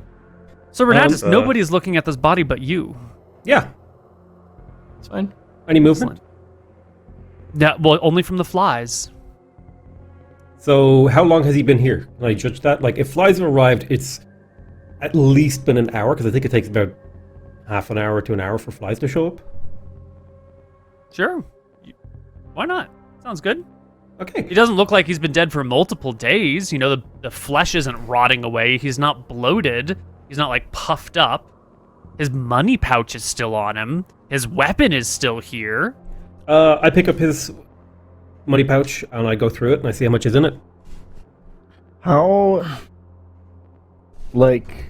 fresh does this scene look? Is there blood running? Is it No. congealed? It's congealed and mostly dried. Okay, so it's a relatively old corpse. Yeah, I'm going to look through his money pouch. I'm going to inspect the arming sword. I'm going to do those two things. Yeah, well, the money pouch happens to contain 2 pieces of gold, 30 pieces of silver, and 10 pieces of copper. Okay, I'll add that to my character sheet. 2 seconds. And do you know what this is, James? This is treasure. Oh, This is huge. looted treasure. This is looted. I'm looting. This is looted treasure that you're getting from this body while the rest of your party's not paying attention to it, and you don't have to report to them. Loot dash. It's 2 XP per gold, right? It's not a lot, but it's some. It's something. So it has to be looted? Right. I'm calling Yeah, this. it has to be acquired through ill-gotten means in some way, shape, or form. I'm going to call this. If you had killed the man and took the money, or if he had attacked you, if he had been a bandit fighting you and you killed him, that's not loot in our terms for your XP. But if you find a body on the side of the road, well, that's looted treasure, at least in my brain. Okay. Or if I show up when 2 other factions are fighting and I steal money off the corpses, that's looting. That seems like looting, yeah. Okay. Yeah, or if you murder someone and then steal their money, that's looting. But if you just pick it up off of people who attacked you, there has to be the intent, and you're putting yourself in a legal jeopardy by taking the money. Perfect. That's the real qualifier. So that's 2.31 GP. That's how I'm tracking that as loot. Well, the 30 silver is 3 gold, so that should be 10 XP. I want to roll if I shit. notice that he's doing this. That he's taking the money off of him? Yes. You're going to notice that he's inspecting the body, like we had talked before. That he's taking the gold. Give me a perception check at disadvantage, because you're sniffing the air for goblins right now. That's true. That is what I'm doing. Yeah. Roll it twice, we'll take the lower of the rolls. Ooh, a 16 is no good. Nope. Okay. Okay. So I loot his money. I inspect his sword. Does it look Is it pristine? especially awesome? Is it just a sword? What kind of sword is it? Is it particularly well balanced? Is it pristine? Does it have a sheen? What's it made of? Is it gilded? It is an a steel sword. It is of higher than average make, like the pommel, instead of just being a piece of wood, actually has like some leather that has a little bit of wire that's bound around it, and then like within the wire are some not even semi-precious gemstones, but like, you know, a bit of blue quartz or a little bit of, you know, useless gemstones. Like they're technically crystals, but they're not like expensive things. But They're they not look considered nice rare. and they fit nice. Yeah, you might be able to sell them for, you know, copper maybe. Is this... would this sword be nicer than my regular arming sword? But of the same make? Like it's an... Potato. You know, that's a stylistic choice. You wouldn't really. That's gonna be a subjective decision. I don't know what your sword looks like. We've never really talked about it. It would have been a arming sword that I stole from a armory. Would have been a bog standard military issue arming sword. Then this is a little bit nicer. Yeah. Okay, I'm gonna equip this one as like arming sword bracket nice. How's that? Okay. Yes. It's not a special. It's just nice. Yeah, you'll have to clean the goblin blood off it, and you can wipe it down now. And later, you're gonna have to spend some time like actually washing it with soap, and you're gonna have to probably like clean the scabbard, which is hard because if you put that goblin blood in the scabbard, then it's just gonna be in there, and it's gonna be hard to clean it off. You can do it. It's just a bitch. The one thing I do want to note is that, like, carrying multiple swords on your side is sort of doable, but there is like a point at which if you have too many things on your belt that it actually impedes your day-to-day like movements and functionality. You've got an arming sword on your left side and a dagger. You could put this arming sword on your right side, and you could walk down the street with 2 arming swords. It would be a little weird. It's not going to get in your way, but if you picked up like a third, it'd be too much stuff at your side, and you'd be bumping. I'm doing this one Witcher style. It's going underneath my backpack. Okay. Up Perfect. here. So I could just shing. Excellent. Um, Yeah. Well, he's got some armor, and he does appear to have a brass wedding ring on his left finger, his left ring finger. He's got a backpack, which is tossed next to the tree. yeah, I will inspect the backpack. Backpack has some traveling rations, some water, a change of clothes, a whetstone, a little mess kit, a tinderbox. Just some real basic traveling stuff. Nothing extravagant. No rope, no torches or anything like that. He was just a regular ass guy. And so what would I surmise? Was this just like, was he an adventurer type character? I mean, he did kill 2 goblins, right? Would this have been like a warrior? Like, maybe not a esteemed warrior, but just like an everyday kind of guy you might hire for a quest? I think PotatoMcWhiskey is capable of making that assessment just as well as Renatus Fur is. Yeah, that's true. I will leave it in your hands. I realized that this guy is a warrior, and he managed to kill 2 goblins, which is not an easy feat. Like, 2 goblins could probably kill basically any civilian. So the fact that there was probably more than 2 goblins, and the fact that he took out 2 is impressive. And I also recall, as part of my training and part of my education, that the bodies of the dead need to be buried. That's actually very important. And we should also try to find his family and let them know that he died. So I will take his wedding ring. I'm gonna do nice of a you. inspection. I'm gonna check the goblins. They're dead goblins. They have short swords that have fallen down near them. They are pitched forward, both on their faces. It looks like one has been slashed through the throat. The other has a couple of small wounds, but the killing blow is obviously the hole in his chest. Cool. I'm gonna check the body. I want to specifically check for his fingers. Do any of them, like, is this a tanned man? Yeah, in the sun a lot. Yeah, I would When say. I check when I check his fingers, are any of them? When I take off my wedding ring, for example, it's more white here because it's hidden from the sun. He just Right, wants to show right. off his wedding ring. I'm gonna check his fingers. Are any of them, besides the wedding ring one, like more white per se? We No, get no, it. there's You no got married. Missing signs. Okay. I'm also gonna check like the ground near him. Is the ground disturbed at all? Yeah, definitely. Looks like people have been fighting for their lives over it.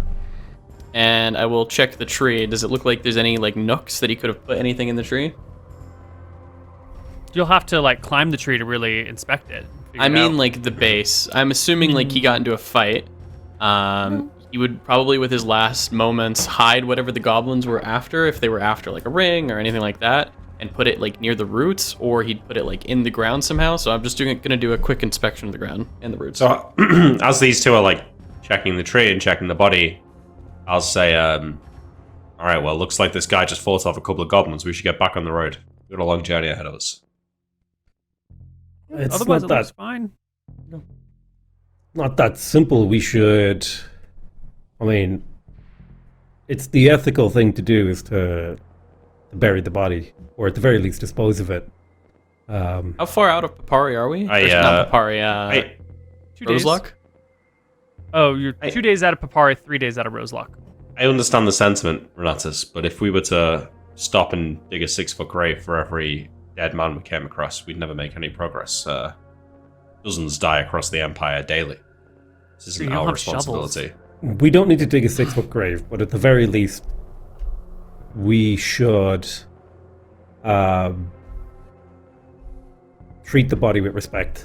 And I mean, there's enough wood around to make a pyre, like a small pyre, and at least char the body. No, this Hey, isn't the what's- plains. There's lots of grasses. There's not a lot of like dead, dried wood.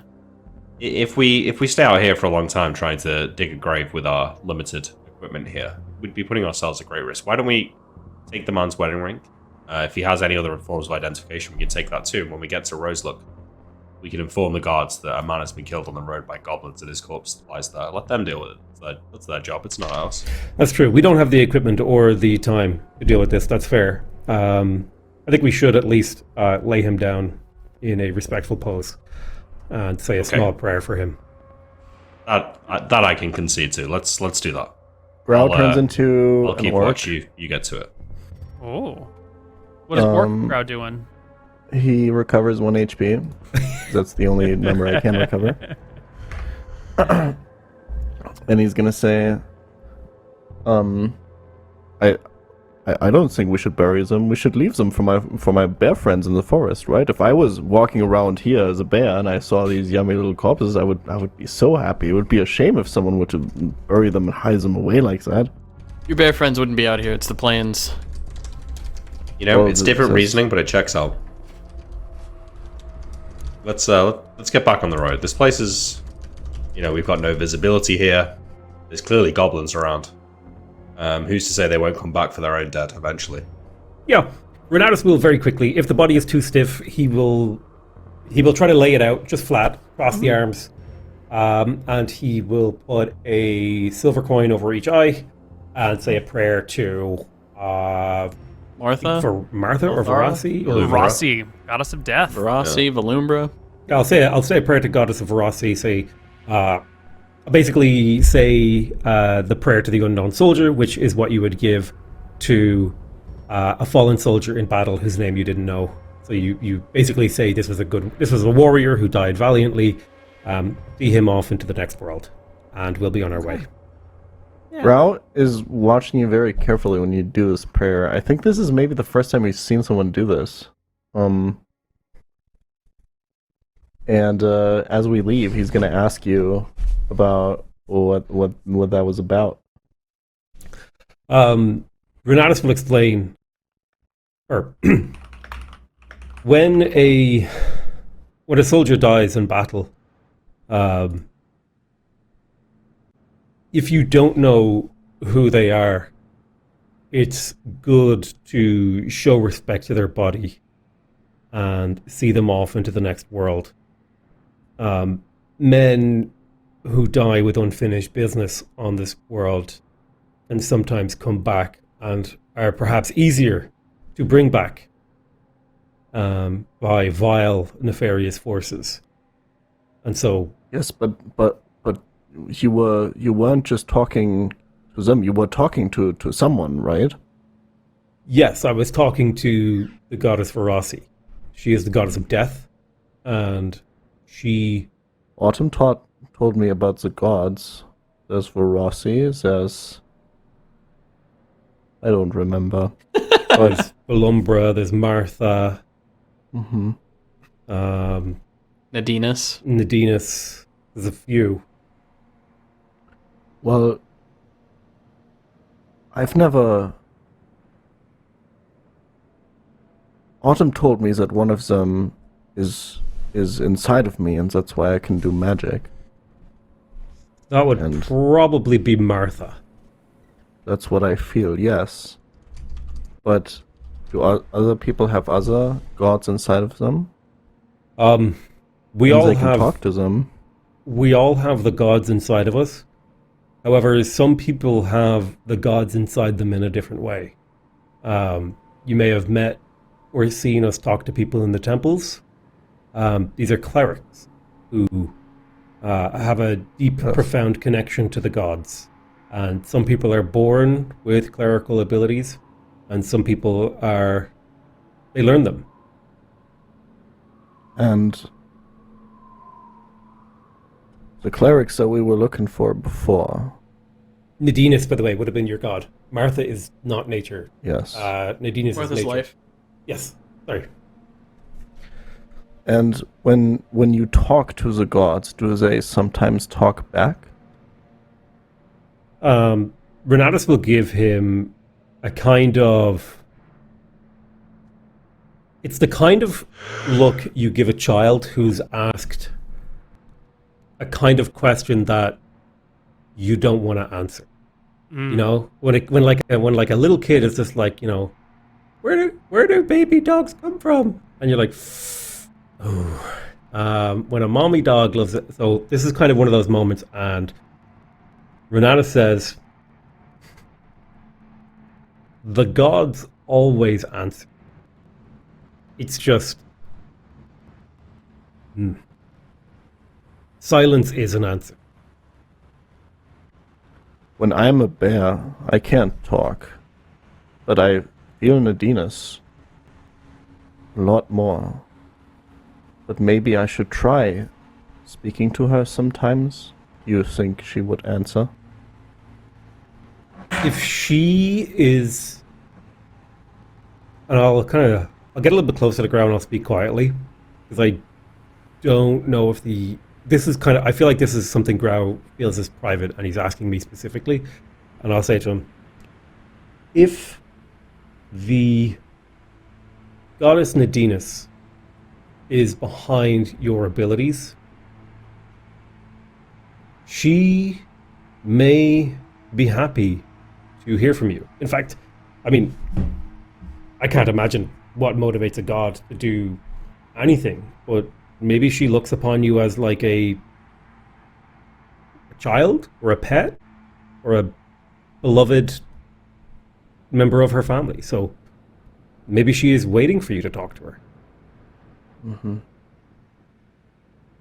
Thank you. Yeah, no problem. I would be curious to hear how that goes, but you don't have to tell me. A man's relationship with the divine is an entirely personal thing. Well, I'm not a man, am I?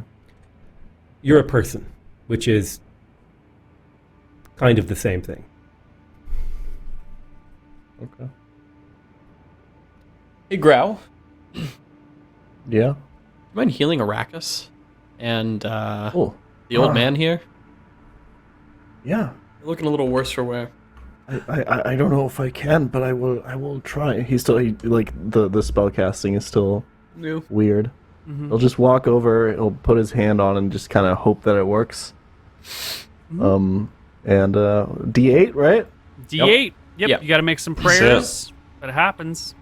All right, we're up to 11. And this means that you can maybe memorize a detect magic instead of a cure light wounds for the tomorrow if you want. We'll see about that. I think The question is, do I do it again? I'll just say, just on that point specifically, if we feel like we want to detect magic, I can take one. I've got 4 level 1 spell slots, so Okay. I think Jan's spell slots are better spent on heals. Heal. Yes. I have another heal if you want. I think, sure. I mean, no, I think it's better to save it in case somebody gets knocked I unconscious. think I agree. Yeah. As we leave, I say a quiet prayer to myself, to the goddess. Sheesh. Right. Nice. Well, party, you can keep going. You can let the folks at the next village know about the body and the goblins and keep on moving. Unless you really wanted to delve into this a lot more, you can just report it and move on with your day. No, I think I will make or inquire as to whether Arachis intends to give the wedding ring to guards as well. I would. Sword. I think I would prefer to attempt to find the family myself using the sword. And I'd be like, hey, found a dead guy with this sword. I have his wedding ring. I'm asking around in town for it. I'm trying to bring it back. Okay, so in this town that you're stopping in, Yes. as you go from town to town, you're gonna like do a little bit of inspecting and asking around. Yeah, and I'll that the like, vibe? yeah, I'll just be like, I'll tell the local people, hey, I found a dead guy. I'll describe him, and like that will go into the local rumor, right? The local rumor network, and maybe I'll leave the sword and ring at Roselook or something. I'll tell people, I'm heading towards Roselook. I'll probably leave the sword and ring with someone there. Okay.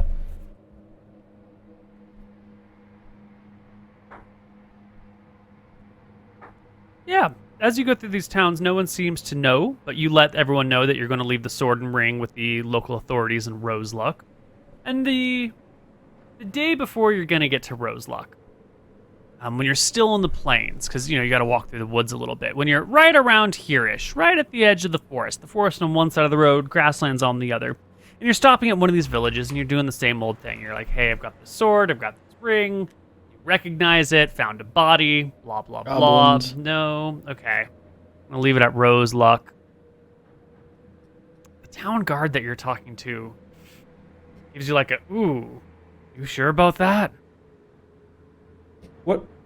What do you mean? Oh, they'll just probably steal it from you if you leave it with them. If you care at all about getting this guy his stuff back, I'd take it all the way to the capital. Good call. What? I've never been to Roselook. What made you say that? Is it a different Place kind of has town? fallen. That place has fallen from grace. That's for certain. Keep your coin purse close kind of place.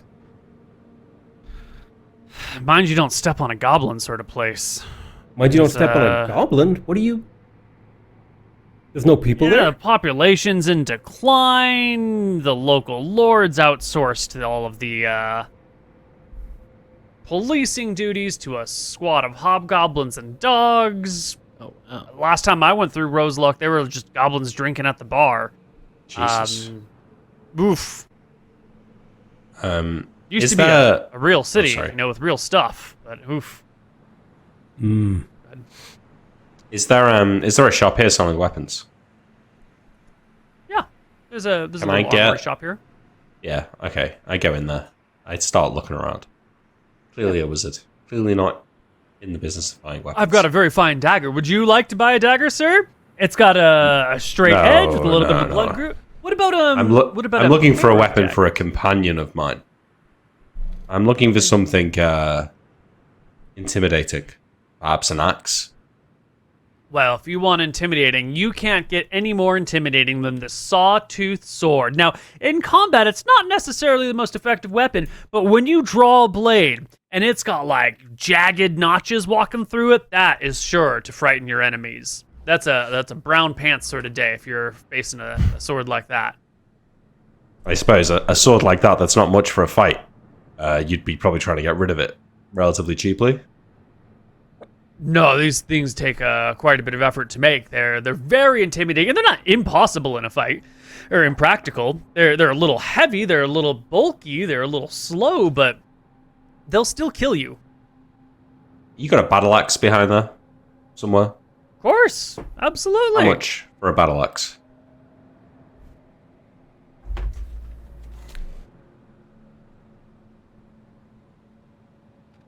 Well, for this lightly used battle axe, I can give you the low price of 90 silver pieces. Let's call it Only 70. dropped once. Let's call it 70 silver. Maybe I could convince you if you're looking to spend that amount of money. Let's see. I've got a Warhammer I could sell you for 70. I look around. Do I see like is there like a clothes like a coat hanger here? Is there any like sort of dark black cloaks hanging around? No, this is just a weapon store. This is just the armory. Okay, 80 silver. Final offer. For the axe. Otherwise, I'll buy one from a goblin and Roseluck. Well, I mean, you're going to Roseluck? I am indeed. I'm looking for Lord Sackmore. Lord Sackmore?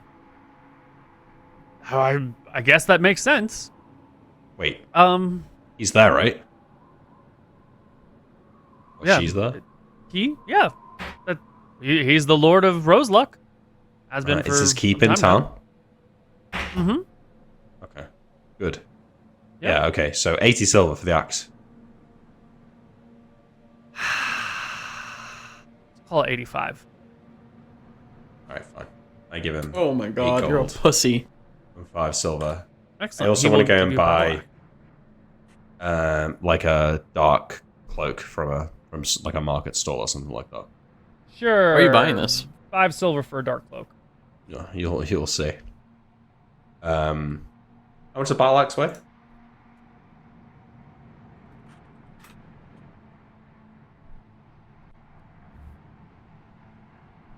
£3.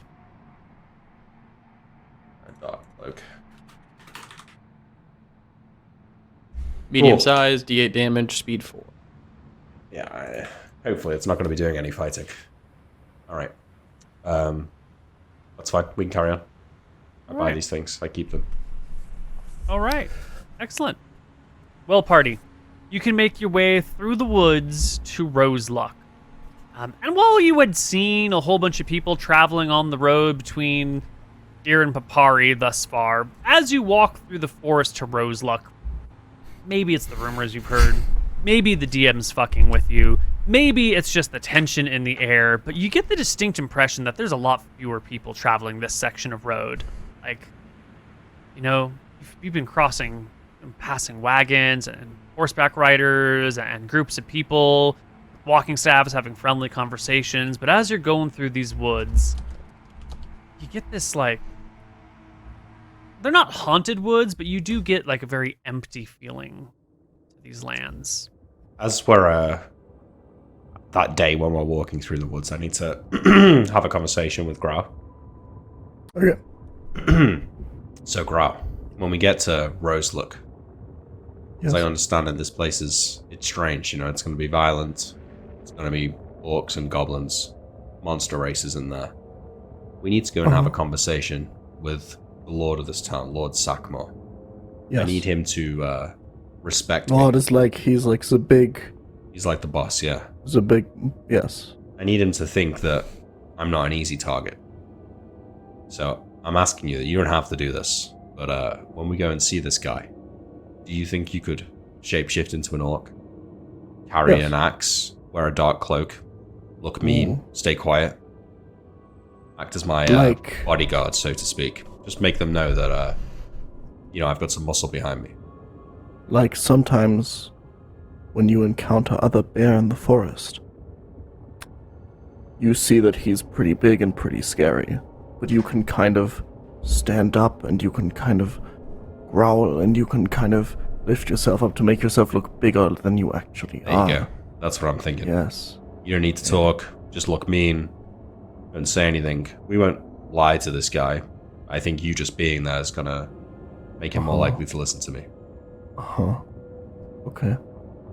But you don't want me to use the axe or attack him? Or No. I think turn if it into a comes to bear and... if it comes to a fight, then you'd be probably better off being a bear than trying to swing an axe that you don't know how to use. You think it's gonna come to a fight? I don't think so. No. Good. Mm. Good lad. Thank you. This is sometimes you humans you play dress up. You pretend to be someone else. Yeah, Kind of like that, huh? it is. Yeah, the art of negotiation is all in the presentation. Okay, that sounds fun. Okay. Good. All right, cool. We carry on walking. All right. You'll spend a night in the woods. Any particular precautions we're making? Or is this just the DM screwing with you? I would just do the It's same actually watches. We keep watches. Yeah. Normal watches. No? Just ordinary stuff? Maybe I make can a prep- fire because we're in the woods. Mm-hmm. Yeah, keep the Right. animals at bay. I memorized new spells, right? Mm-hmm. In the mornings. Okay. Yep. Okay. I don't know which watch I'm taking, but before Growl goes to sleep tonight, he wants to try to talk to Nadinus. Mm. He's gonna stay in orc form. Which is weird, normally when we make camp, he just instantly goes bear and cuddles up, but he's gonna stay in orc form for a while tonight. And at some point during the night, as everyone comes to rest, he's gonna walk off a little bit into the woods. Mm-hmm. Gonna sit down next to a tree. And he's gonna try to, feel Nadinus inside of him the way he does when he casts spells and stuff. Feel that kind of river flowing through him or whatever. Mm-hmm. Try to hold on to that feeling, and then he's gonna go. Hello, I'm hello Nadinus. I'm Growl. I'm from far. Never mind. I wanted to see if maybe, because you're there and I can see that you're there, maybe I've never tried speaking, so maybe you want to speak to me? Hello? Well, make me a wisdom check as you sit there, listening for her voice.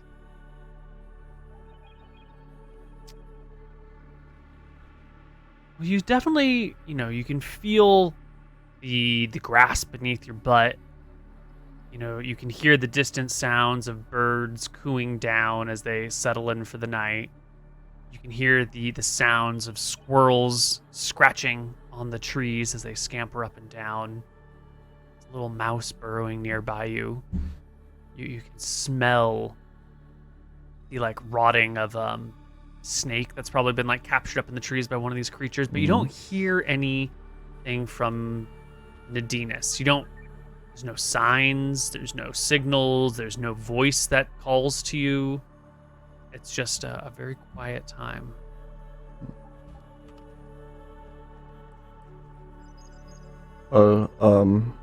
Okay. I thought it was worth a try.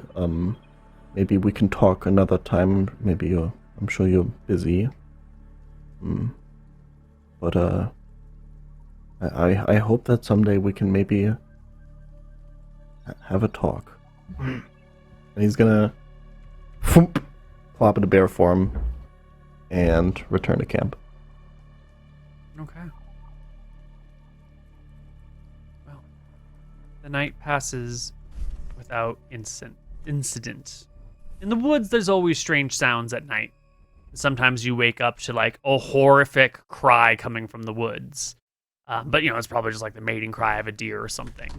So there's lots of disturbing things and things that might make you startle and wake, but they all pass without any major incident. We can go to the next day. And the next day, you can make your way to Roseluck.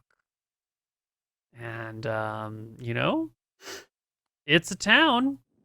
It's a town that has seen better days. It's a town where there are buildings standing that would be perfect to live in, and yet, they're clearly uninhabited. Their doors shut or boarded up. It's the sort of town that you walk through, and the refuse is palpable. There's some packs of dogs, village dogs walking around, chewing on bones, and discarded scraps of this and that are left on the side of the road. No one's bothering to pick up and make the place look nice. Gardens are overgrown and untended to. As we're getting closer to the town, sorry, probably a little bit before we see all of that, is Grau in orc form today? Yeah, Grau turns into orc form. I made an error last time I turned into orc form calculating my HP regain. I thought it would always be 1, but obviously if I'm missing 2 HP, it could also just be 0. Yeah, but during this walk, you would have regained the necessary amount. So in Everyone the would have morning, gained 4 HP from the time they left Papari. Oh, okay. okay, cool. As we get close to the city, I will open my backpack and hand Grau the axe and the cloak and say, we only really need this for when we meet the Lord, but if I understand this town right, maybe a bit of intimidation along the way wouldn't do us any harm. Alright. Grau is clearly holding the battle axe the wrong way around. I noticed this and will correct you. Wait, thank you. Don't know how much intimidation we can do to a lord that's capable of hiring hobgoblins to bleed his town dry, but I do think it's good that we look like we're not worth messing with, both in terms of it's not worth it to kill us because we don't have much, and also because we're too much trouble to kill. Well, I just think, people are scared of spellcasters. I can personally account for that. And, a wizard with a silent orc, I just think it's, it's the icing on the cake, so to speak. I'm not saying it's going to make all the difference, but... Oh, it's not a bad move. How do you want me to play it? Do you want me to be... Do you want to take the lead on this one? Do you want me to be a silent... Me as well. Guard by your side? The 3 of us could go in there. We could do that. Or the 4 of us. I was thinking maybe I would just go with Grau, but if you guys think you can look mean enough, let me do the talking though. Okay. I know what I'm talking about with this. This is your gig. I'll fall in line, and I'll only act if I think there's imminent danger. Let's keep a level head. Like you said, we probably can't kill this Lord guy, so we probably shouldn't be getting into a fight. But as long as he doesn't realize that, then we could be in a good position. We should have First task is here going to be getting into the keep to speak to him. So we should have a word. We do need to get into a fight, like a go word. Any ideas, Arachis? Kill them all. Nefarious. Okay, you work Nefarious in, it means we're gonna be into a physical conflict. Okay, well let's hope that's not going to happen. Agreed. Keep an eye out. I reckon there'll be beady eyes watching us as we go through this town. People will be looking to, steal the coins from our coin purses, make off with our rations. So when someone says nefarious, that means it's human time. If someone says Nefarious for this day, then it's human time. If I say nefarious, And Ren will kind of smile and say, human time is actually a really good phrase because it'll never come up in normal conversation. That's true. Maybe we should agree. just make it human time. Okay. Make it human time. That's easier to understand. Let's yes. go. Yeah. Okay, so humans from now on. If it's human time, forevermore, It's human time. Human time is the go word. Okay. Okay.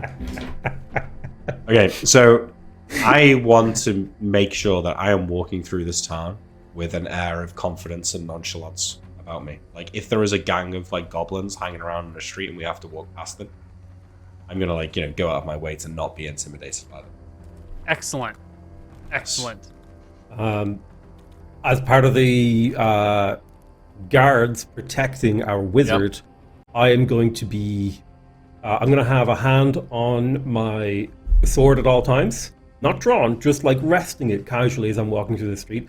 And I'm going to be, throwing my eye over people. If anyone looks our way, I will casually look back and stare them, gently stare them down as I say, I've noticed you noticing. I'm keeping an eye out for trouble, letting people Which know. which sword? My actual sword, the bloodied one, is Actual still sword. here. Okay. So the I'm first thing gonna we need to do my... inside. One sec, Nick. I'm gonna do my black robe. I'm gonna close it up. I'm gonna put the hood up, and I will have my glaive as a like walking stick. I'll have it like this, and I'm gonna look mean as hell. Good. The first thing we need to do is find a tavern or an inn where we can get a room, because Grau will need somewhere to be safe to turn back into his natural form this night. So let's get that sorted before we go to the keep. Now, in most towns, you've got multiple levels of taverns. You've got like the common tavern, the middle class, and the higher class taverns. What are we looking for here? The lowest we can pay where we can get a private room. Middle class, That's going to be one of the middle class taverns then. I think that's what we have to do. Okay, well, you'll walk through the streets and roll me a d2 to see which one you come across first. So, naturally, You come I get a across one. the Wilted Rose. Okay, cool. Ooh, nice. And it's an ordinary plebeian tavern. There's humans in here. They look like local denizens. And while the vibe of the city is definitely like this place is in a serious state of decay, this tavern seems to be a bit of a respite from all of that. This looks like the good, hardworking, ordinary people who still live in town. And they're here in the tavern to relieve their woes and throw back a pint with their friends while the outside world burns down around them. Yeah, Just fantastic. like any modern tavern. So let's get into our room here, and then I'll say to the party, should we go to the keep now, or do you want to take a night to rest our feet and recover our wits? I'm ready now, sir. I'm ready. You're It's up to you. We're leading this expedition. This is Arachis. your move. We're following you. Yep. We're following your let's lead. go now. Let's go now. We might not actually get in there today, but let's go now. So I think we book the room, we get the key, we lock the door behind us, and then we'll head back out onto the street and make our way to the keep, which I'm assuming that we can see. Yeah. One of the things that you're going to notice, surprisingly, about this place is that there's not like a proper keep.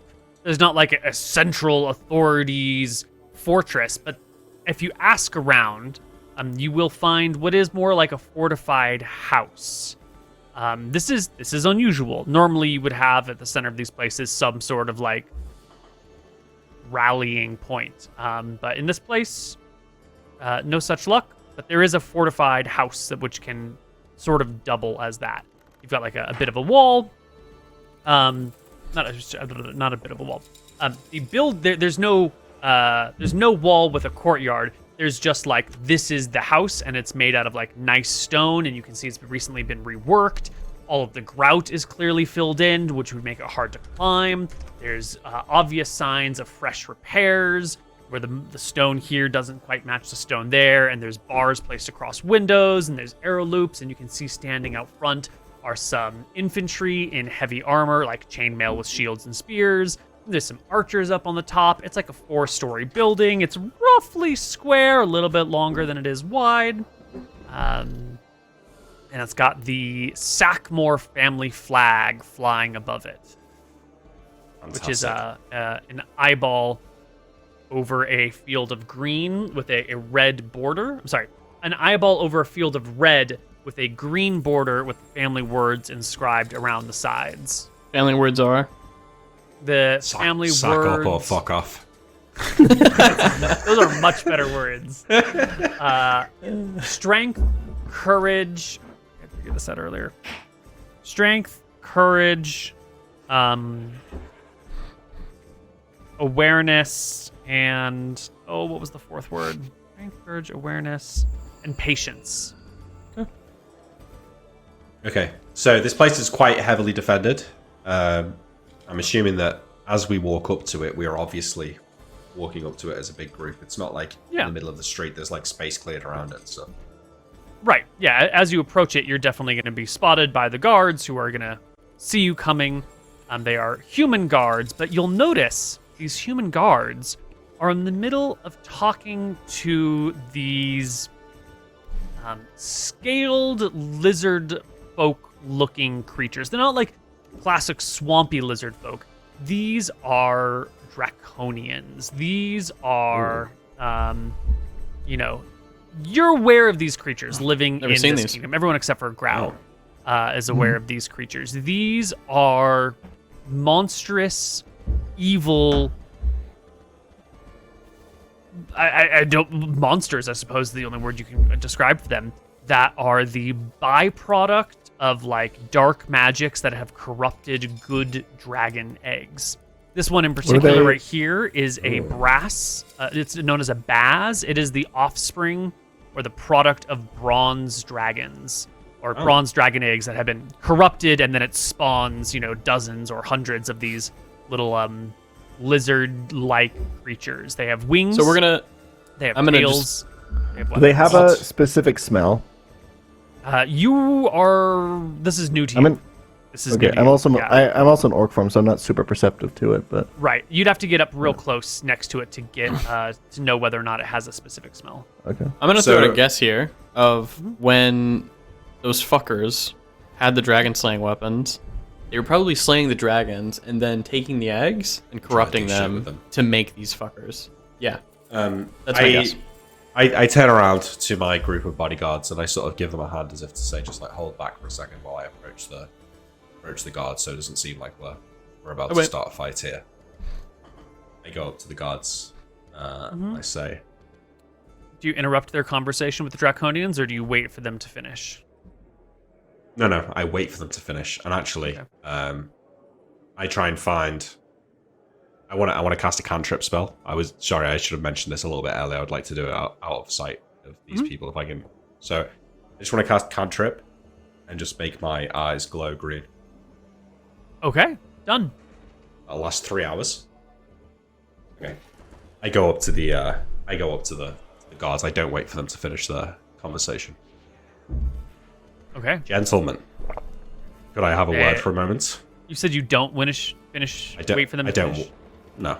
Okay. So they all eyes turn to you, Draconian and human alike. They see you as you give your introduction. My name is Zakara the Red. I have some business that I would like to discuss with Lord Sakmar. I guarantee you that he will find this intriguing.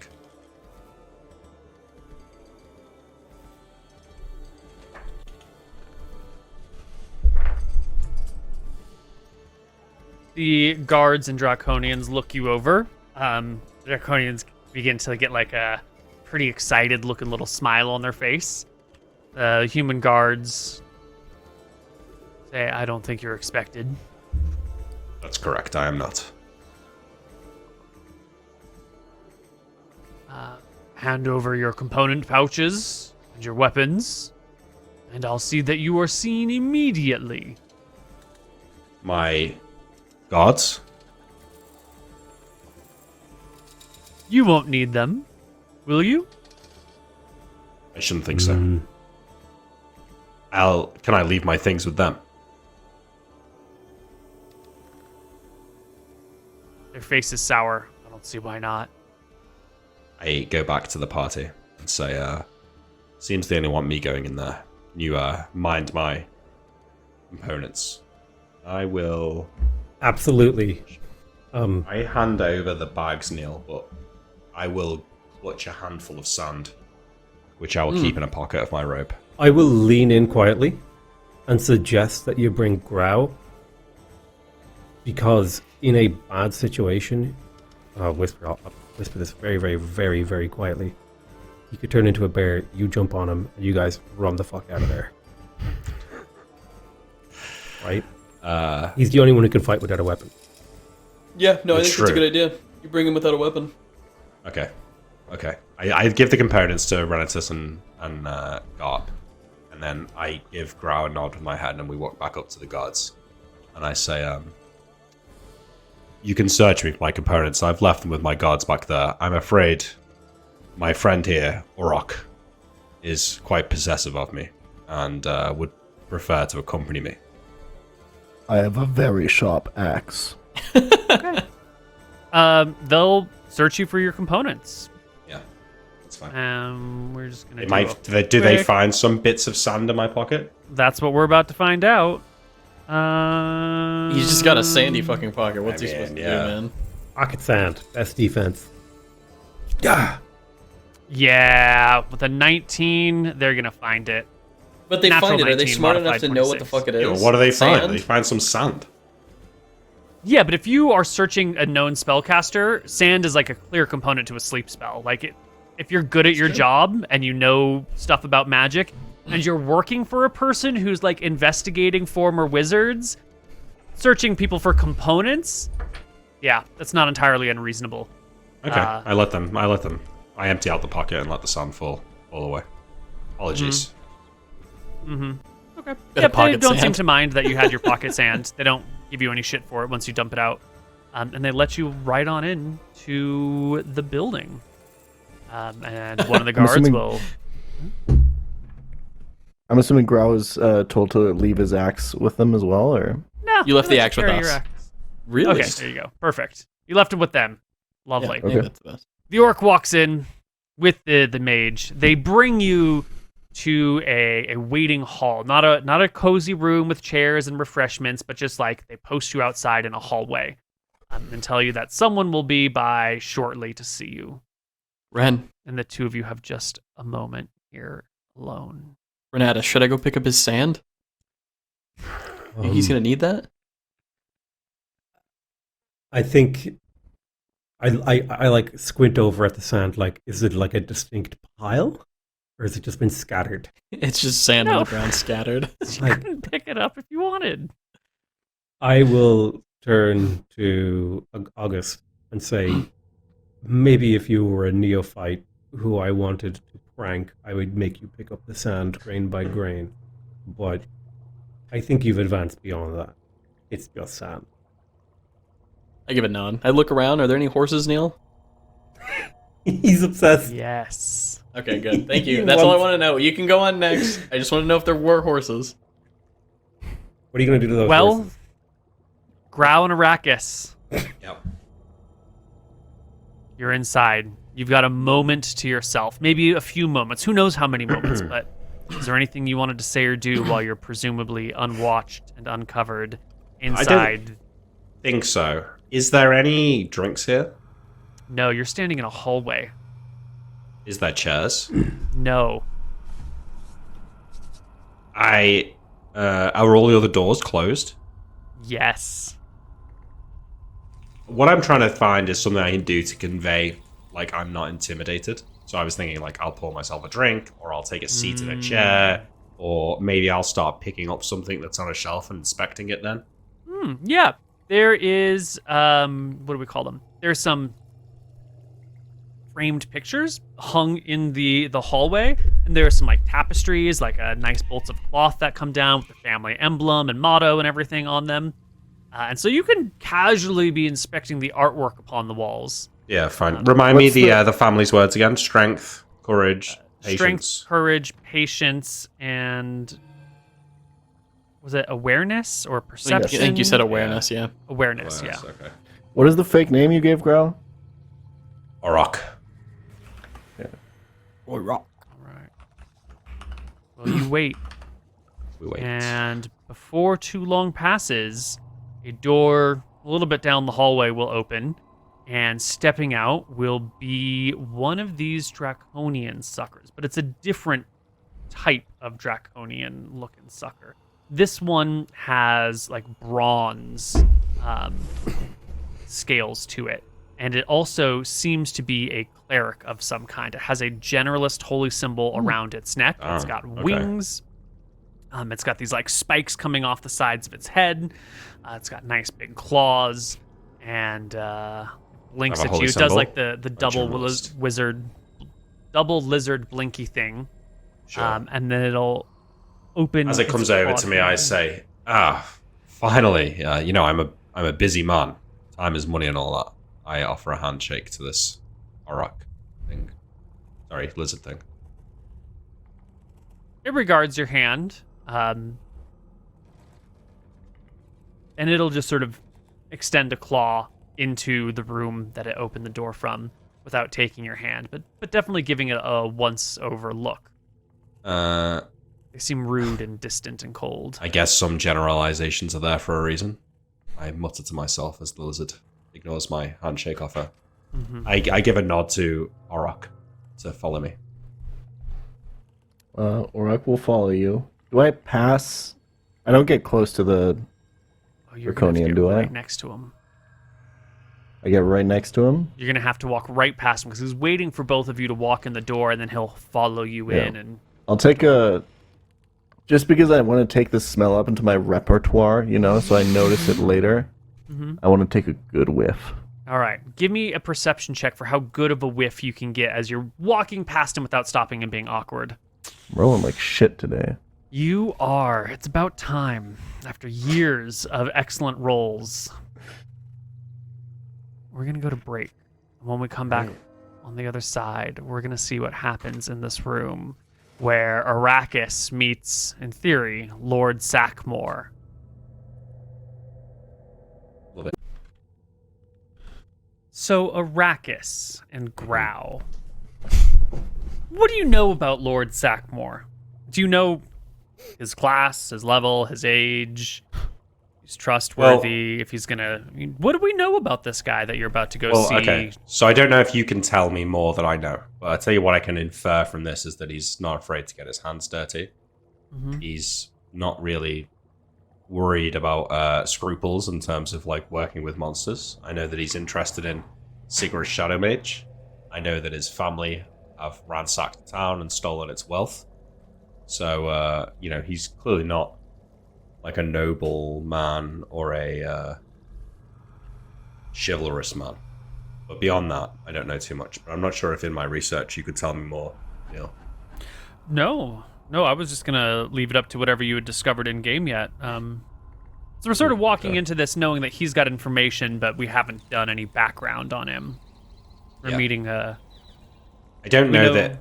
I don't really know what information he's got. I just know that he has got information, basically. Okay. Do we know why he's interested in Sigris? No, and I don't know if he knows specifically about Sigris or if he's just ransacked the town and, you know, may have that information somewhere that he doesn't realize he's got it. So that's part of what I'm going to try and work out. Okay. We do So what know do I it's say? well defended with monsters. Yep. Yeah. Well, the first thing that's going to catch your eye in this dimly lit by magic lantern great hall that functions as probably dining room at some point, but for now is sort of the meeting room that he'll meet people in, with a raised dais made of freshly cut stone, in the last decade or so. Isn't the throne with the man sitting on it. It's that beside the throne, with shackles round its three necks, is a small chimera that sits beside the man on the throne. Okay. I try not to be intimidated by the chimera. Yeah, small. This is a dining it's a young room. one. There is seats, is there? The dining table is like pushed off to the side, and there are chairs off to the side, so it can like be brought back out again. But the main stretch of hall between the doorway and the raised dais is devoid of comfortable seating or polite arrangements or anything that would indicate like a warm welcome. Does the draconian cleric stand back at the door when we walk in, or is he like walking up with us? No, he shuts the door and stands at the door. And you'll see, after your eyes adjust to the man and the throne and the chimera, you'll see that also, like, just a little bit behind, just on the other side of the pillars outside of the main walkway here, there are a few other guards, human guards in this situation, not draconian guards. Okay. Yeah, I walk up to the dais then. Do I know anything about confidently. chimeras? Well, they got the head of a dragon, the head of a goat, and the head of a lion. They got the body of a lion. They got the tail of like an eel or something like that, or maybe it's a snake. Got They've got wings. weird hooves. They've got wings. The dragon head is supposed to be able to breathe fire, or maybe they all breathe fire. There's a lot of rumors going around about chimeras, but they're a But mix this of is like not multiple something I would have creatures. seen like flying around in the woods. This is like a rare magical. Yeah, it's like Yeah. ultra rare magical creature. Okay. You approach crazy. the dais. I approach the dais, and as I get close enough to be in speaking distance, I'll say, Lord Sackmore, your reputation precedes you. It is good to finally meet you. They call you Arachis the Red. Wait, I said my name was Sakara. Sakara the Red. That is correct. Yes. I am a mage from, well, many, many places over the years. I try not to have too fixed an abode. I find that's a luxury reserved for men of your stature and not so much for men of mine. But I have to say, I am impressed by the arrangements you have here. The draconians are enough. This, however, I say, motioning towards the chimera, well, it says a lot about you. Did Arachis tell Grau to shut the fuck up during all of this? Yes. Well, I said let me do the talking, so I didn't Yeah. say to shut the fuck up, I just said let me do the talking. I'm Orok. Rock, yeah. The Lord will reach into a wicker basket on the right side of his throne and pull out a little bunny rabbit and then toss it to the left side of his Brutal. throne where it is jumped midair by one of the three heads. And the other one, like, fights for a bite of it and stuff like that. A small scuffle on the creature occurs. Yeah. Grau sees a rabbit rapidly moving to the air and like instinctively like moves towards it, but like catches himself and like plays it off like nothing happened. What can I do for you today, my fine wizard? Well, you see, I've traveled long and far in search of something very interesting, and I think this is a goal that we share in common. I'm led to you through my research. I understand that you and you alone hold the information that I seek. Many people have said that about me in many times in many ways. What And I'm sure they were all information? correct. Well, I am searching for the whereabouts of a tower within the swamp. The former residence of a mage studied in the art of shadow magic. Goes by the name of Sigris. As I understand it, his family and evidence of his deeds and history existed in the town of Wickish, which I believe your family victoriously ransacked the town, stole it of its valuable information and gems and wealth. And I have a proposal for you. This tower, I know it's deep within the swamp. It's likely guarded by magical seals, defended by monsters, magical beasts, and worse. I know that here in Roselook, that you, despite your commanding military presence here, face issues of law and order, and perhaps do not have the men or the creatures to spare in seeking out such a place. My offer to you is help me find the tower. I shall travel there on my own with my guards, Orok here, and some others that I have waiting outside. I shall find the tower. I shall break its magical seals. I shall slay its magical guardians. And I will loot it for its wealth and its information. And then I will return here to Roselook and share that information with you. Share that wealth and magic with you. And well, what happens between the two of us then is a story for another day. But I think this is an offer that you would find appealing.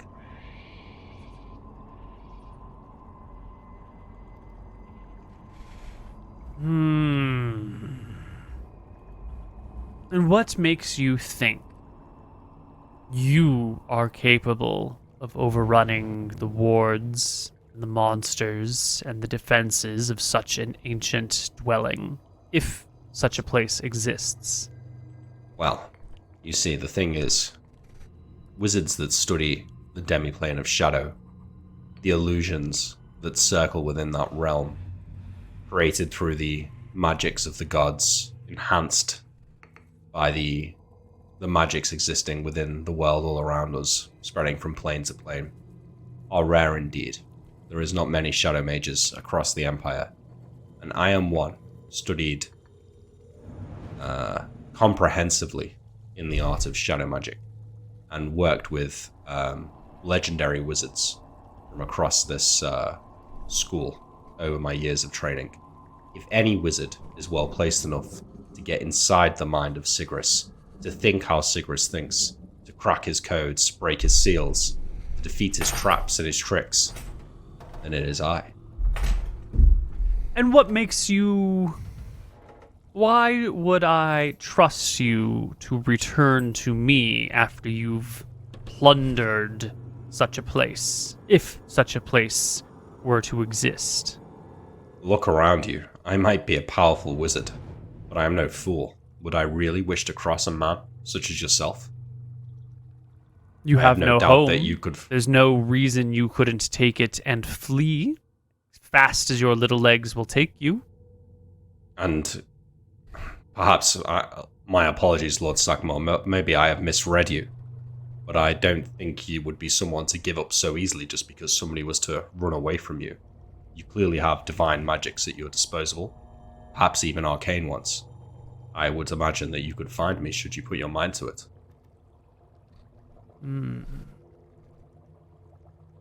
Plus, I am no fool. If we are successful in this endeavor, I'm sure it would only be the start of a great working relationship between the two of us.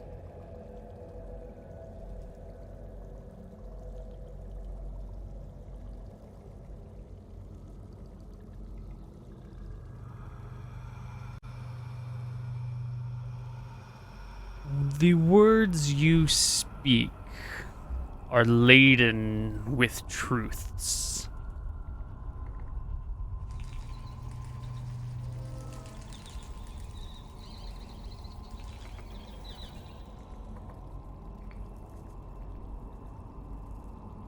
I have a singular counter proposal for you. I am all ears. I may know of the tower you speak. I have yet to find it.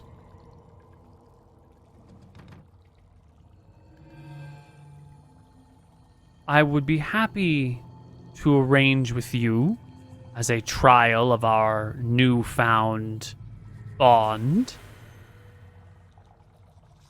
I would be happy to propose sharing information with you so that you can find the tower, whereupon your finding of it, you return to me and let me and my men be there as you explore it.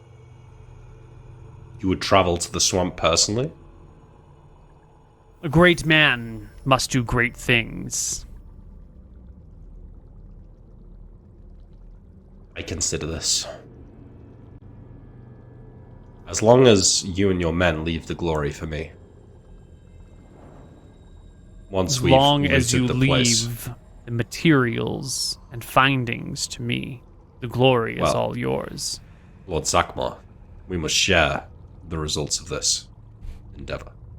I will share with you notebooks, texts, allow you to copy what you find.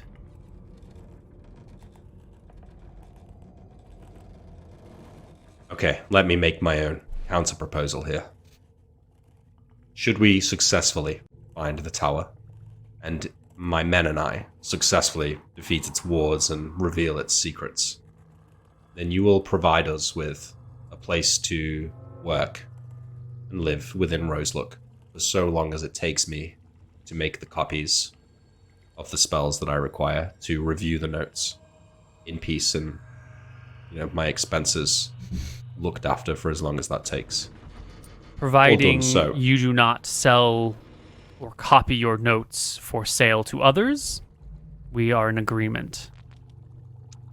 Okay. Any wealth that is found there, gems, coins, I'm prepared to release them to you after a fee of sorts for my men. You understand that they'll be risking their lives in this endeavor. I won't ask for a great deal, just enough to pay a fair wage there. Any scrolls we come across are mine. I will say that any magical items that are found, we should have a discussion about them. Determine the best place for their use. You might find that maybe some of these items are best placed with me, put to use for your endeavors. But I'm willing to say, why don't we make an agreement? You get the wealth, I get the notes, spell books, things like that. Any magical items or scrolls that we find, we'll have a discussion on the understanding that you get first pick.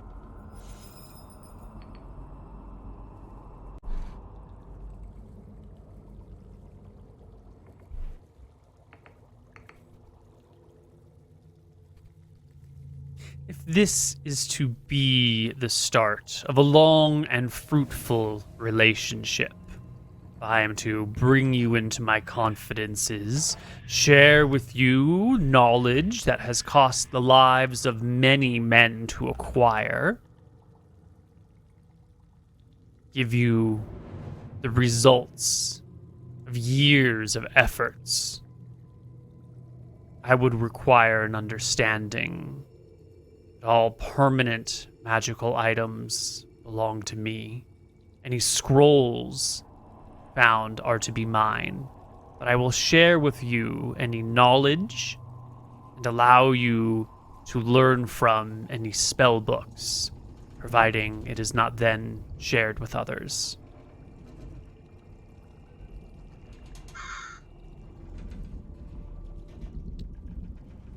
I want to accept your offer, Lord Sackmore, but without knowing what's in there, I could be giving up a great deal. I return to what I said previously, which is anything mundane, magical, scrolls of normal spells, magical swords, things like this, then you can have. If there is some sort of artifact of shadow residing in there, which I have no reason to believe there is, then all I ask is that we could have a conversation about it at that stage.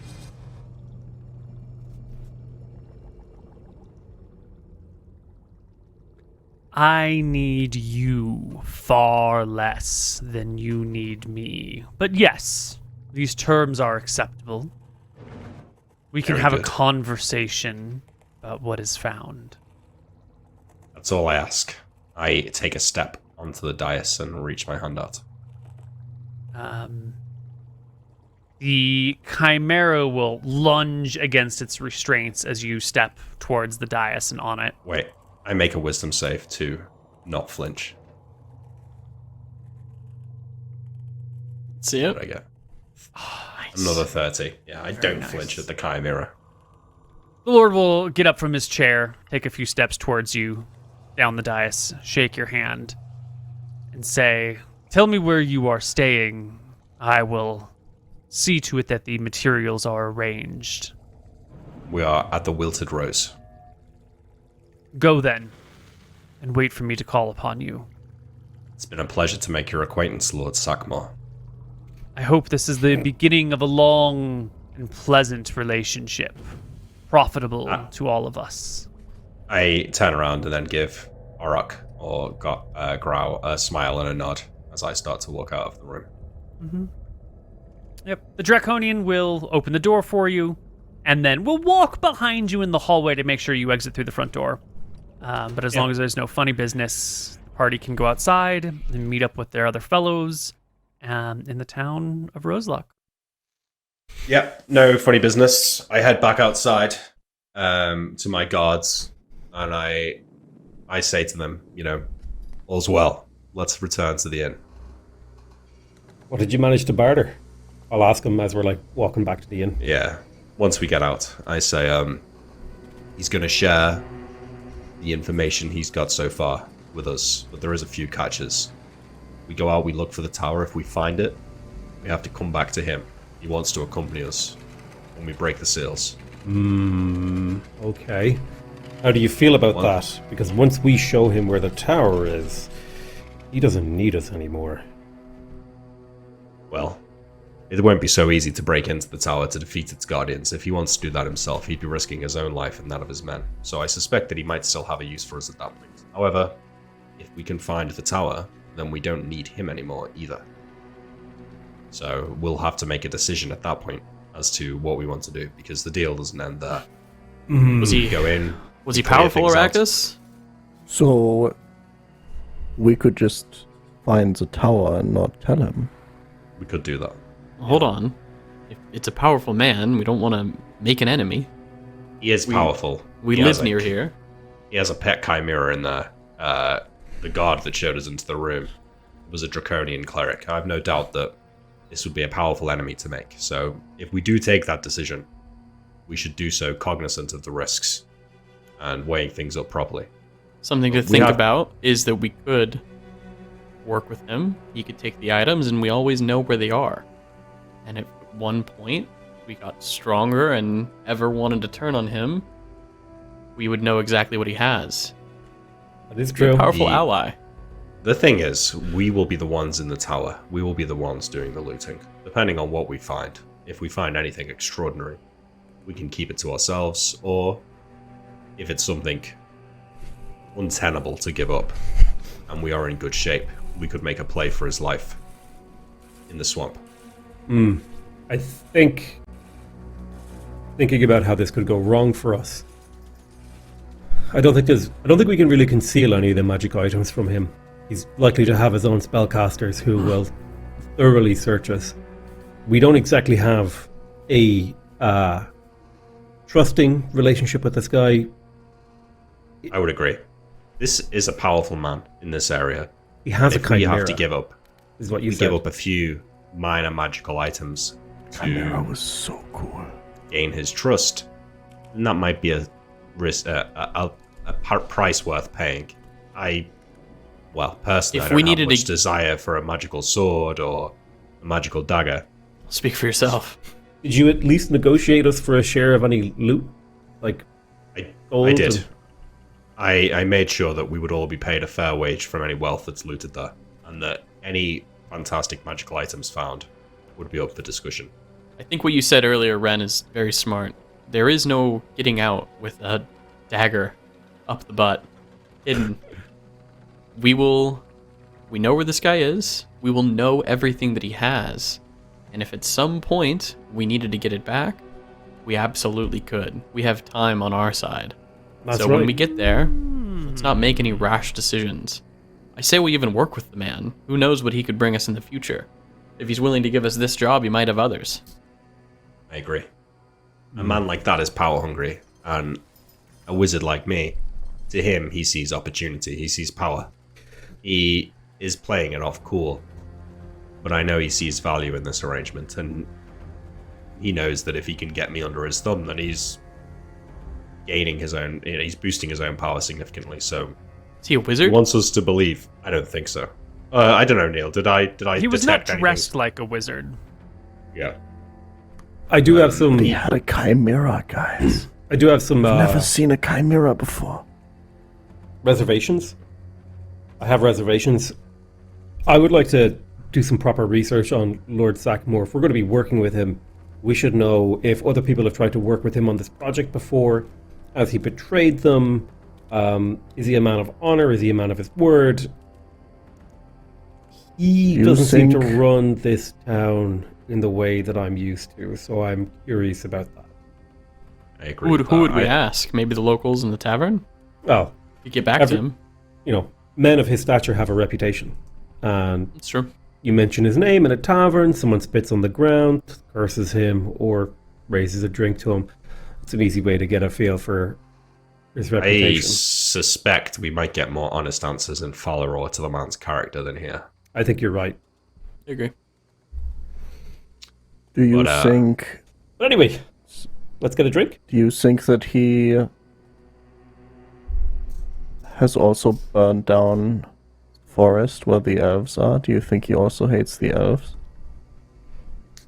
I'm not sure his own personal opinion, but I can guarantee you that he'd be willing. Well, not guarantee, but I suspect that he'd be willing to do it if there was something in it for him. So yes is the short answer. So if there was something in it for him to burn down the people that burned down the elves, he would burn them down instead. Most people in this kingdom, Grau, not me and us, but most people here despise the elves, I would say. It's not an uncommon opinion. Mm-hmm. Yeah. But you're not an elf, Grow. So as people get to know you more, you should feel less threatened. But for now, it's just best we keep our cards still close to our chest. If the man is keeping pet chimeras, you should. It should never be human time for you. Yeah. So we have to keep Chimera you was safe. so cool. I wanted to fight with it so bad. To see who comes out on top. Sorry, Grau, but right now I think the chimera would. Those things breathe fire. They can fly. What? We should get a chimera.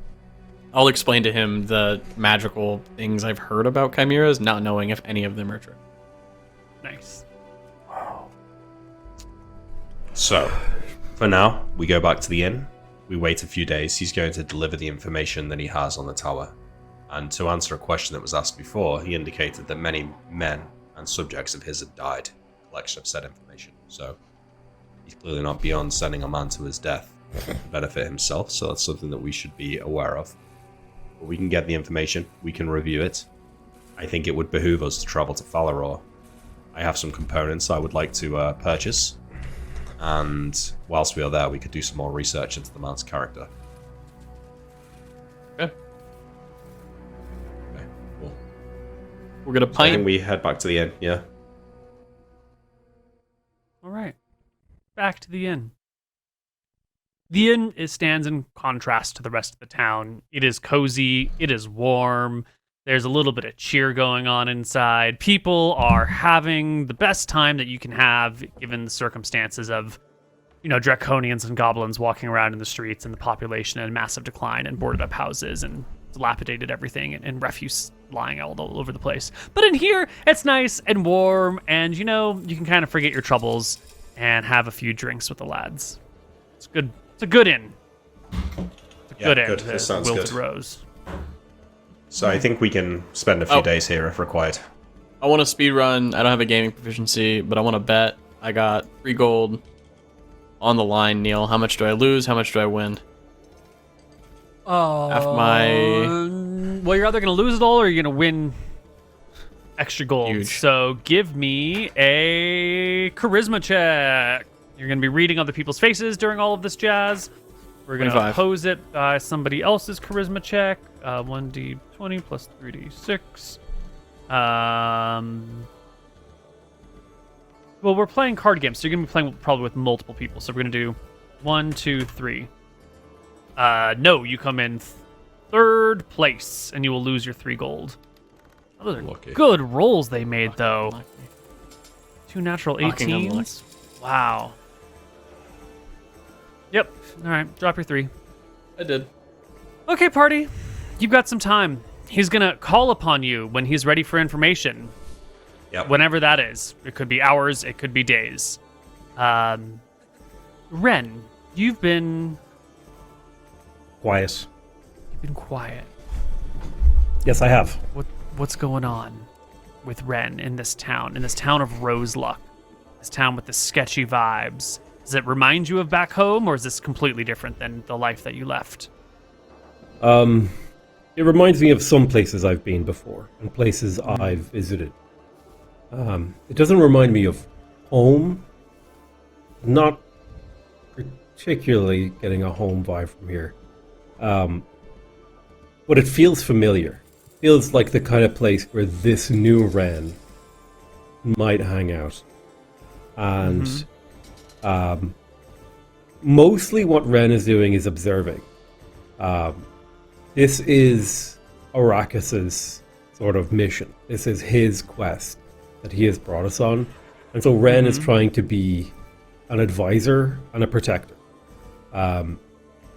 Ren feels like in order for the party to respect his leadership, he has to let other people lead. So they will be like, it's essentially like, listen, I followed you when you were the most knowledgeable person. I'm the most knowledgeable person in this area. It's time for you to follow me. It's sort of this like, I'm showing Arachis the respect he deserves as a wizard. Mostly just observant. He is looking out for opportunities for thieving. Like in the bar, if someone gets way too drunk and stumbles out the door, he'll be like, "Oh, I need to go for a piss," and he'll sneak out the side and see if he can't, Well, swipe such some a coins. thing sort of happens after everyone's, hanging out for a little while. A troop of goblins will arrive, numbering 8 in count, and they'll come on in, and immediately, everyone will look and kind of recoil from them. This is not the sort of place where they're generally welcome. And the bartender will get up and come out and be like, "Oh, you guys, get the hell out of here. This isn't why don't you head over to Thorny's or Mudworks or the V's or something like that? This is a respectable place. Can't you see this is..." And the goblins will complain and loudly, they'll start making noises and they'll start spitting. And the bartender, who cares far more about just keeping the peace than like winning every single battle, offers that if the goblins leave immediately, he'll pour them all some drinks and they can just take them and go. And the goblins will cheer at this. And as this show is going on, you can tell these goblins are like skunked. Okay, they are deep in their cups. And they all like high five each other. One person mistakes like a reflection in a piece of glass for himself and like high fives the glass, and then they sort of like stumble outside, and then the bartender comes out a little bit later with some mugs and hands them to the goblins and sends them off. That's the closest thing you're gonna get to. It's a group of 8 super drunk, highly unwelcome goblins. Is that tempting? I don't see a big enough coin pouch on a goblin's pocket, considering goblins would probably spend all of their money on food and beer. So I'm probably going to get coppers. I'm going to risk my life for coppers. It's not worth it. Yeah. I go outside and I pickpocket a goblin. Give me a pickpockets check as you walk outside. Hold on. Am I getting bonuses because they're drunk as fuck? What level are these goblins? That's a great question. I That have no depends. idea what level the goblins are, but goblins generally tend not to be particularly high level, right? They're usually not great. 90% chance? There's no way he notices. Right? I would have to roll a 100. Yeah, I can give you a 20% bonus because the goblins are intoxicated, and their chances of noticing are going to be dramatically lowered. Easy, okay? I roll. A 53. Yeah, easy peasy. How much do I swipe? Easily swipe the pouch off one of these goblins, and when they've walked away and you've got this stinking leather bag that's been rubbing up against gross goblin thigh all day, you can dump it into your hand and you'll find that there are 20 silver pieces in here. Easy. It's quite the haul Two gold, for just baby. a group of goblins. Easy. I take that 20 silver and I go and buy a round of drinks for the gang. How much does that cost me? 5 silver? No. 2 silver. Easy. I say our goblin Do that 10 friends. times. I say our goblin friends bought us these drinks, and I give the party a little wink. Awfully kind of them. They don't know they did it. I kick back. I put my feet up on one of the chairs and start kind of I down the drink. Nice work, Ren. It's a nice. You never day worry, here. Ren, that you're gonna get caught? Well, You're the only one I have left. Can't have you out there getting your hands cut off now. if I'm to survive in this world, I have to take some risks. I know that sounds mad. I have to. You have to get back to your wife. And I don't mean that in a mean way. That's if she still wants me. That's if I still want to go back. Look at yourself in the river. You're a good-looking man. Thanks, August. Give you a wink. I think you've had enough to drink. Maybe so. Put down the beer, Martin. It's alright. We're gonna see her again one day. She'll want you back. I don't know about that one. Am I the same man by the time I get back? I wasn't the same man when I left. I'm back to normal. I'm gonna Are get you you? back to normal. Thinks about it. Are you No. the same man you left? I think I'm a better man than when I left. Who knows if my wife is still alive, if everyone died? Am I even going back to anything? That's why I take the risk. The only thing that makes me feel alive now. We have to go back one day and at least see it. I'm curious what happened, but I'm more curious right now in this wizard tower. And I'll neck my pint. Put a hole in that. And I finish my drink and go quiet. And brooding. All this talk of my wife and taking risks is making me mad. I'm spiraling. I'm back to human time this bar. Time to go pickpocket again, man. Well, The self-destructive behavior, yeah. party can I'll have to wait. take you to jail. We'll pass another night here in town. Growl, before he goes to bed, wants to try to talk to Nadinus again. Okay. It'll be a pretty quick attempt before bed, you know, but just Why are you doing he's this? gonna try to do this away from the party somehow. Mm. But I guess he can stay in org form, so he can just go wherever. Mhm. And he's just gonna close his eyes, breathe and feel the energy. Mhm. Hey, it's me again from yesterday, Raul. You remember? Just, you know, maybe you were busy yesterday, and maybe you'd like to say hello today or say something. So, hello, I'm Raul, and I would like to maybe talk to you sometime, Nadinus. Give me a wisdom willpower check.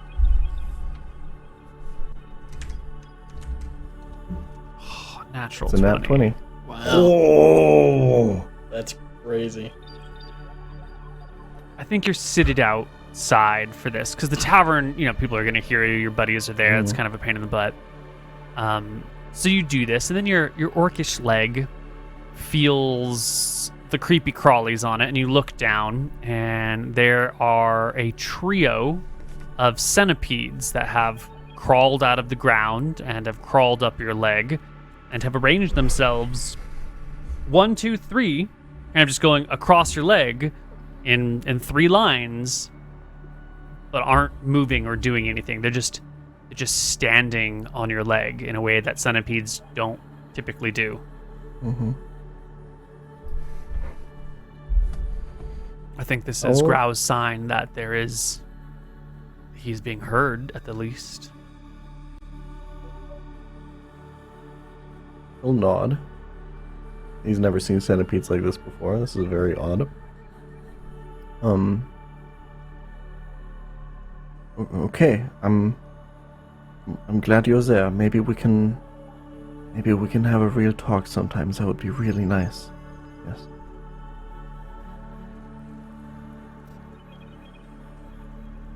There doesn't Wait seem to for be a any bit. sort of response. As there's no response, we'll go inside and we'll go to bed. All right, brush the centipedes off. They fall to the ground. You head inside. You'll see as you come inside, Garp praying, and you'll hear him out loud. He'll be praying to Cheese, please let the next person who walks into this bar be the hottest girl I've ever seen. And he opens his eyes and he sees Grau. What a sick trick. He'll put his drink down and he'll go to bed.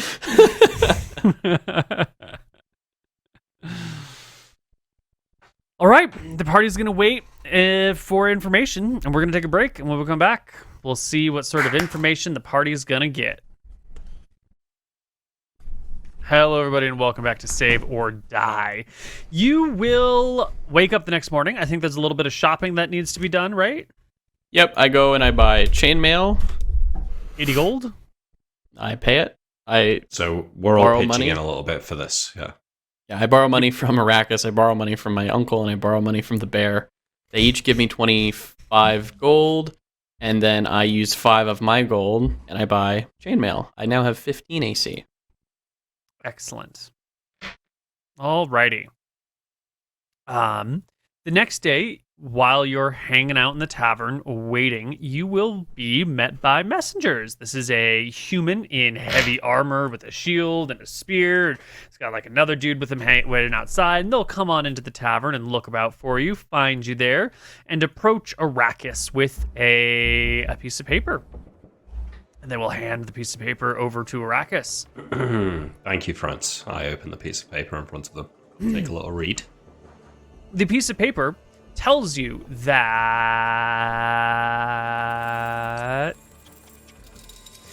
the great-great-grandson, Hallis of Sigris, lives in the town of Wickish. And that Hallis has revealed already the location of Sigris's true burial, not the place that he was supposedly buried. And Lord Sackmore and his men have already looted Sigris's true tomb, looking for anything of value. Apparently, the great-great-grandson, Hallis, does not know where this tower is, but perhaps there might be clues left in the tomb that Lord Sackmore and his men were unable to decipher. They'll also tell you that the tower is most definitely in the swamp, but its whereabouts cannot be confirmed at all. A description of the location of the tomb is in the swamp near Wickish, inside a stone temple to Falumbra. But if you need more accurate directions, go harass Hallis. He's still under oath to help Lord Sackmore. Okay. This is all the information that they give me, so I'm not invited to review any documents or anything like that. It's just told via this letter. Yeah, which is maybe not a ton of information. It appears that even Lord Sackmore doesn't know where the tower is. Otherwise, he probably would have already looted it and everything. Yeah. Interesting. This is his best lead, and this is what has cost his men lives. Apparently, I will ask the guard if I can write a message for Lord Sackmore on the other side of the paper. He says you might need that piece of paper. Just tell him what you want, and he'll deliver the message. Sure. Well, tell him thank you for the information. I was hoping for greater leads, but I will work with what I've got and visit Wickish. Speak to this Hallis, find the tomb, and report back. Done. The guy leaves. Party's free to go. I fold the letter up. I make a note of that. I'm just going to write it in my character sheet that I've got. Sackmore. And I pocket that, and I walk back to the table where the party is at, and I say, all right, well, I have a lead. It's not that much, but we are going to be traveling to Sigris's burial tomb to search for clues. It's near Wickish, a destroyed town, where I believe his great-great-great-grandson still resides. So we're heading back south, back across the swamp, down south to Wickish. If you would like to visit Falaror first to do some shopping or ask some questions about Sackmore, then I'm on board for that too. We're close by. What do you think, I'll Ren? leave that to you. I think it's a good move. I think we should follow this lead. Was it Hallis? Hallish? Yes, Alice. Go straight there. Okay. Okay. Grau, do you agree? Sounds like a good plan. Okay. I agree, Arachis. You're very wise, and thank you guys for the new armor. I hope that it will let me protect you better. I hope so too, August. Just make sure that when we do find ourselves in battle, that you put it to good use. I'll make a It'll be human time when we do. Okay. I look at Grise like, wait, don't. I'll make a not a fuss or like a show, but I'll make a fuss over like checking the chainmail and making sure that it fits them right, because I would have outfitted soldiers many times. In fact, I probably would have outfitted August in armor many times. Oh yeah. I would be like, oh, it's kind of pinching here. Where did you buy So when this? we're Who at the sold shop, you you're this? like, what's going here? Like, you know what? Like, you're giving him This a is a fucking little hard loose. time. Yeah, I'm like, this is a little loose. You need, like, have you gained a few pounds? What's going on? You know, that kind of stuff. Come on, you're such a worry ward, Uncle. But I appreciate it. You can Thank you. browse through the sets of available chain and find one that fits him well instead of having to be like cinched up with a belt or, you know, making his gut spill out in awkward ways. Well, you actually do want chainmail to be cinched around the waist. That way it's not all on your shoulders, right? You want... Yes, it does hang and it's the size that'll fit multiple people well, but you can still have one that's like too big that you Yes. need like, you know, to really cinch up and... The best ones are made to fit. The best. Right.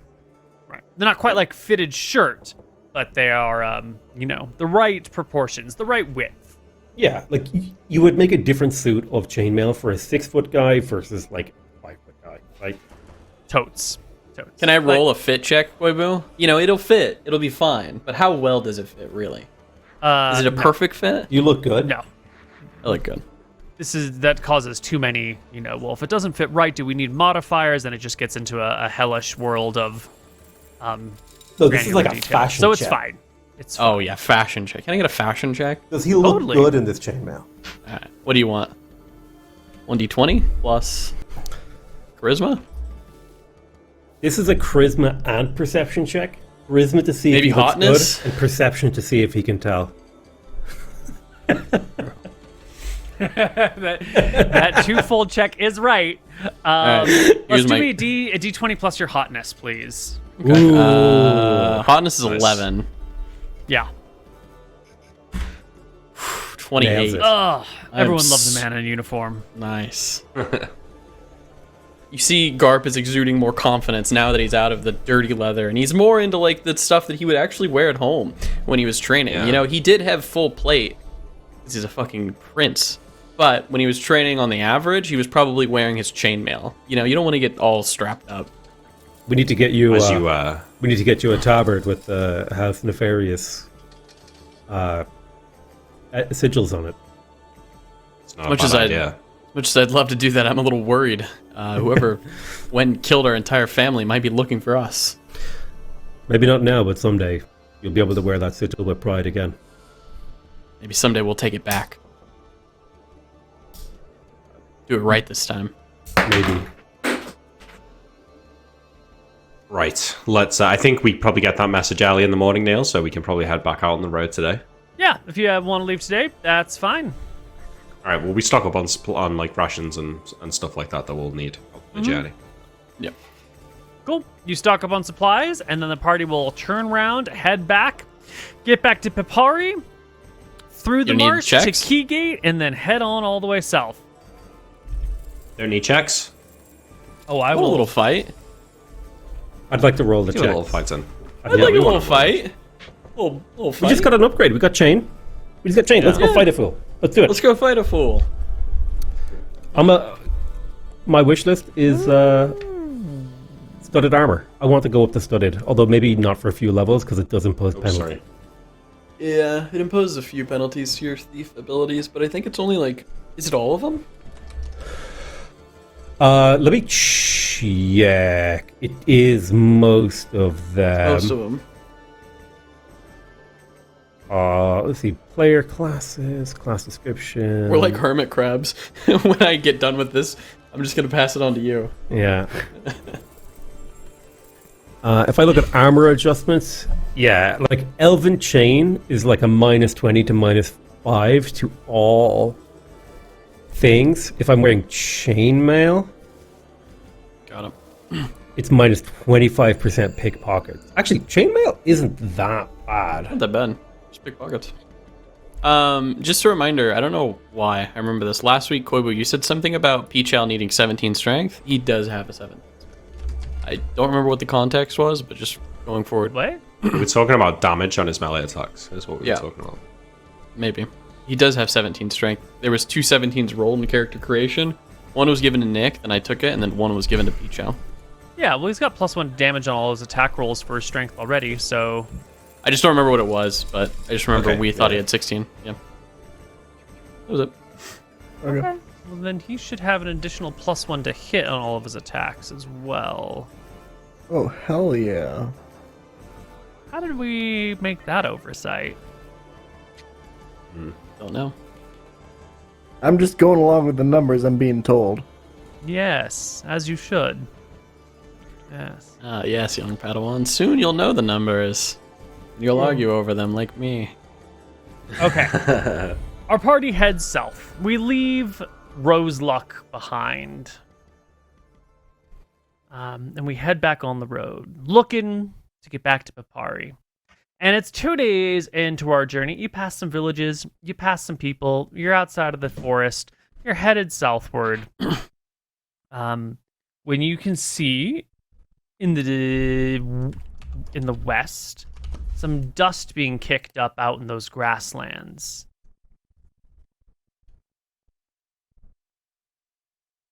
I'll give a perception check. I'll take a second. Hold on, guys.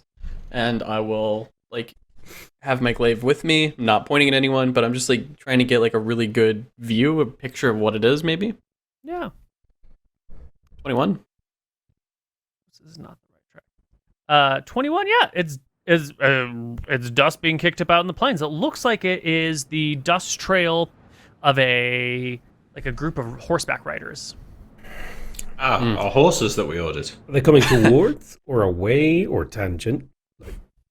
What's the directionality Well, if of the this? party is where this Arachis token is, then the horses seem to be following some sort of trajectory like this, which is in your direction, but it's not clear if they're coming for you or if they're coming past the forest in this direction. Sorry, or if they're I gonna, don't see it. come I to don't this road. see your. I don't see your... Here we go. This line. Okay. It's not clear if they're going past the forest over here and they're just going around it, or if they're going to be coming to where the road goes up into the Going in. forest, or if they're coming to this section of road, or if they're coming to you specifically. So it's 20 miles away. We're seeing dust starting to No, come you apart. can't tell the distance of the dust. It's being kicked up, Got but the ground is But flat. far in the distance. Yeah. It's far Okay. enough off that you've got plenty of time to talk about it. If we think this is coming our way and that it might be dangerous, might I suggest that we find someone on the side of the road, maybe a hollow, a tree, something to hide by, or we make haste and get down the road quickly. I mean, yeah, I see no reason to interrupt these riders. I say we stay out of their way. I said we try to stay out of their way, but if they keep coming towards us, they're going to catch us before we can get away. That's just a given. We're in the plains, they'll see us, so maybe we set for charge. You think these are bandits? That's what we were told, that there was only roaming bandits on horses out here. That's true. All right, then I say we find something to guard our backs against, and we wait for them. There's also tall Very grass nothing we to can. guard your backs against. There's tall grass It's we can just- lay down in. Yes. Could lay down, but then what happens if they... Well, I think... They that we would can have lay to down, step yeah, on us. Probably. Should be fine. If you lay down, they wouldn't be able to see you. They would lose sight of where you are. They might not be able to find you. You also Hiding- might not be able to see them coming if you're hiding in the grass, right? You would just be If sitting they're on and waiting. horses, we would hear them though, and if they're You shouting, would hear them when they got to a certain distance, yeah, but you wouldn't know if that's a half an hour away or if it's 2 minutes away that they're coming. You'd just be chilling in the grasses for long periods of time waiting. I say that 3 of us hide in different spots, and Garp stays standing.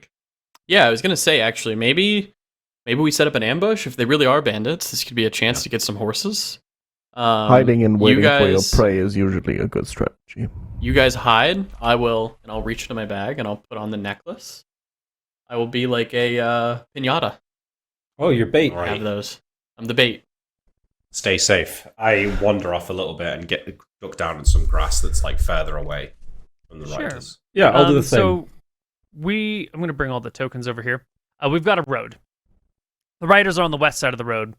Party members, would you put yourself, whether you're on the east side or the west side? We're not going to, this is not to scale, but just in relative position to Garp, where are we going to be chilling? Growl also goes into bear form. Perfect. I'm gonna, while they figure out their spots, I'm gonna put out a bedroll, a cooking skillet, and I'm gonna use my tinderbox with my mess kit, and I'm gonna like kind of just act like I'm eating lunch.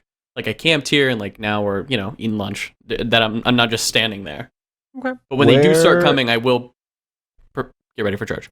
They're coming from where? From the west. Like the west, yeah, this way. I should be closest to the direction that they came from, I think. Okay.